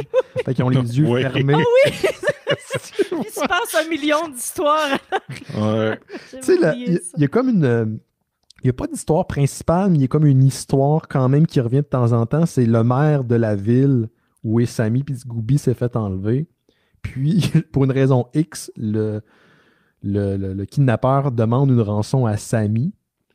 Et c'est même pas une grosse rançon, là, c'est genre 100$. Quelqu'un qui est même dans le trouble, il peut se permettre de dépenser 100$ pour récupérer le maire. Puis dans l'histoire, à un moment donné, il finit par retrouver véritablement le maire qui est tombé en amour avec son kidnappeur. Donc, le syndrome de Stockholm, c'est le meilleur exemple. Puis, il est tout le temps en train d'essayer de le ramener dans sa camionnette. Il donne des arguments pour retourner dans sa camionnette. Puis, il finit par rentrer dans le tunnel de l'amour avec le maire. Puis, le kidnappeur fait juste jeter un regard à Sammy vers lui. Puis, c'est juste une case. Là. Tu vois qu'il va vers le tunnel, il regarde Sammy, puis se retourne. Puis juste ce regard-là de haine m'a fait rire. En tout cas, moi, j'y ai projeté de la haine. Il a pas l'air méchant, mais asti que j'ai ri. C'est plein de petits trucs, c'est plein de petits gags visuels comme ça que je trouve ça super sympathique. C'est petit, mais c'est condensé. J'ai l'impression que je pourrais le relire plein de fois, puis il y a tout le temps des images que j'aurais pas vues, des blagues que j'aurais pas vues en arrière, ou qui est comme si ça se lit en vraiment pas longtemps, mais tu peux le relire puis l'apprécier encore et encore. Il y a du stock là-dedans. Oui, il y a pas mal. Oui, absolument. Mais c'est vrai que tu peux le lire rapidement, mais tu peux revenir aussi pour voir comment les éléments sont placés. Puis je pense qu'on tu retrouves une appréciation renouvelée. Ouais. Je pense que je trouverai jamais pas ça drôle. Pour les gens qui vont mettre la main sur la bande dessinée, la dernière page à la fin, là, la couverture, mais l'arrière de la... C'est quoi ce nom-là? Quatrième de couverture. Merci. Je suis un inculte. Ça ferait une très belle chemise que tu achètes chez Frank & Oak, cette affaire-là. Hein? Oui, ou chez Simons. Oui, c'est vrai, c'est beau. C'est très beau pour vrai. Je la prendrais, moi. Là. OK, je sais pas, je veux pas trop en révéler parce que justement l'album est court, mais... Ça fait un très beau cadeau, by the way. Pour Noël, ouais, c'est ça. Je sais qu'en ce moment, il y a des gens qui achètent des trucs, là, puis des livres québécois surtout, des bandes dessinées. Je sais pas s'il y a une augmentation au niveau des ventes, mais on l'a vu dans notre cadre. Nos amis ont acheté beaucoup de bandes dessinées dans les dernières semaines. Si vous êtes moindrement fan de Caton ou si vous êtes intrigué par la bande dessinée québécoise, je pense que c'est un album à avoir chez soi. Puis mon fils l'a lu puis il a trouvé ça super drôle. C'est ça, j'ai demandé. Tu penses que ça s'adresse aussi aux enfants ou les jeunes adultes? Ben, peut-être. Mon fils a 13 ans, mais je pense que 10 ans, à partir de 10 ans, là, c'est correct. Là, mais il comprenait l'ironie de la chose? Oui, parce que c'est très physique. C'est très, même s'il ne capte peut-être pas tout. Tu comprends l'ambiance. Oui, tu comprends l'ironie, que tu penses pas que c'est une vraie histoire. Ouais, faites-vous plaisir pour vrai. Allez jeter un coup d'œil à cet album-là. Un truc à rajouter, messieurs, dames? Il va peut-être avoir un nouvel épisode de Noël chez Isidore. Oh! Tu voulais-tu dire sur la BD ou en général? En général, mais la bande dessinée, on peut clore que la bande dessinée, allez l'acheter. Pour vrai, je pense que vous ne serez pas déçus. Là, j'espère qu'il va y avoir un 2. Pour vrai, je le répète, là, moi, Samy, je le trouve attachant, même si c'est un loser. Je veux que ça vire bien pour lui. Là. Pauvre Samy. OK. Qu'est-ce que tu disais, Simon? Noël chez Isidore, un nouvel épisode, donc un 52e épisode possiblement. Ouais, ça serait l'épisode de Noël de cette année, mais c'est juste que les autres années, on se promenait en auto, là, on ne le fera pas par distanciation, mais on va en parler, savoir, je ne sais pas ça va être sur quoi. Puis aussi, je vais reploguer le fait que je crois que c'est le 22 décembre, il devrait y avoir un nouvel épisode de les films dans le cabanon auquel je participe, où je parle avec les membres du podcast là, de Station Nord. Puis la semaine passée, tu as été aussi au podcast de Box Office de Dom et de Julien Bernatchez pour parler des films de Noël. Ouais. Et sais-tu ce que je me suis rendu compte? J'avais oublié c'était quoi avoir une limite de temps quand je fais un podcast. Ouais, j'avais préparé beaucoup trop d'affaires, puis là, il fallait que je les dise rapide, puis j'étais comme... Fait que c'est ça. Moi, j'ai eu un caméo dans le dernier épisode des CDR de la semaine dernière, un épisode qui est hilarant. Pour vrai, ils ont plein de problèmes techniques, puis à un moment donné, les gars, ils sont plus capables. C'est leur faux podcast, là, En veux-tu une, avec Bertrand d'Anjou. Puis Bertrand finit par m'appeler pour m'insulter. Je suis devenu, j'ai trouvé la meilleure métaphore, je suis devenu l'André Robitaille En audition avec Simon, mais pour Bertrand d'Anjou. Puis je suis comme l'espèce d'antagoniste de facto. Puis en tout cas, c'est tellement... Oui, tout va mal dans l'épisode, mais c'est comme une fièvre. C'est hilarant, pour vrai. Là. C'est un rire fiévreux. Là. C'est épouvantable. Jetez un coup d'œil à tout ça. OK, puis on vous invite cette semaine pour le Patreon, le Discord. Et t'allais dire un truc, Marilyn? T'as levé ta main. Oui, je voulais juste dire que j'ai promis... Désolée. J'ai promis à mon fils de plugger sa chaîne YouTube. Si bon, vas-y donc. Donc, c'est Flow Blitz, donc FLOW_Blitz, BLITZ. Il y a 25 followers. Fait que vous n'êtes pas obligé d'aller écouter ces vidéos. Je vais le poster de toute façon sur Facebook. Fais juste le follower. Ça va faire beaucoup plaisir. C'est lui qui stream des jeux vidéo. Il stream quoi? Des fois Minecraft, mais d'habitude Call of Duty. D'ici 6 mois, il y a plus de monde qui l'écoute lui que nous autres, t'inquiète pas. Jugez-moi pas, mais il a fait des animations, il se filme, il fait du montage, il fait du son. Donc, il essaie très, très fort. Il fait de la qualité. Il recommence quand il fait des fautes de syntaxe. Donc, si vous voulez l'encourager. OK. Jetez un coup d'œil à la chaîne YouTube de ton... Hey, c'est fou, pareil. Hein? Elle grandit vite, cette petite bébête-là. Puis sinon, on se donne rendez-vous samedi à 20h pour le spécial de Noël des Mystérieux Étonnants. C'est le dernier show de 2020, fait qu'on se revoit quelque part en janvier, début janvier. Habituellement, on prend 3 semaines, 2 semaines, 3 semaines de vacances. Puis on va recharger les batteries parce que l'hiver va être long. On va revenir en forme pour notre 15e année d'existence. 15e. Wow. C'est assez débile. C'est plus vieux que le fils à Marie-Luc. OK, bye-bye tout le monde. Salut. Salut. Ciao. Bye.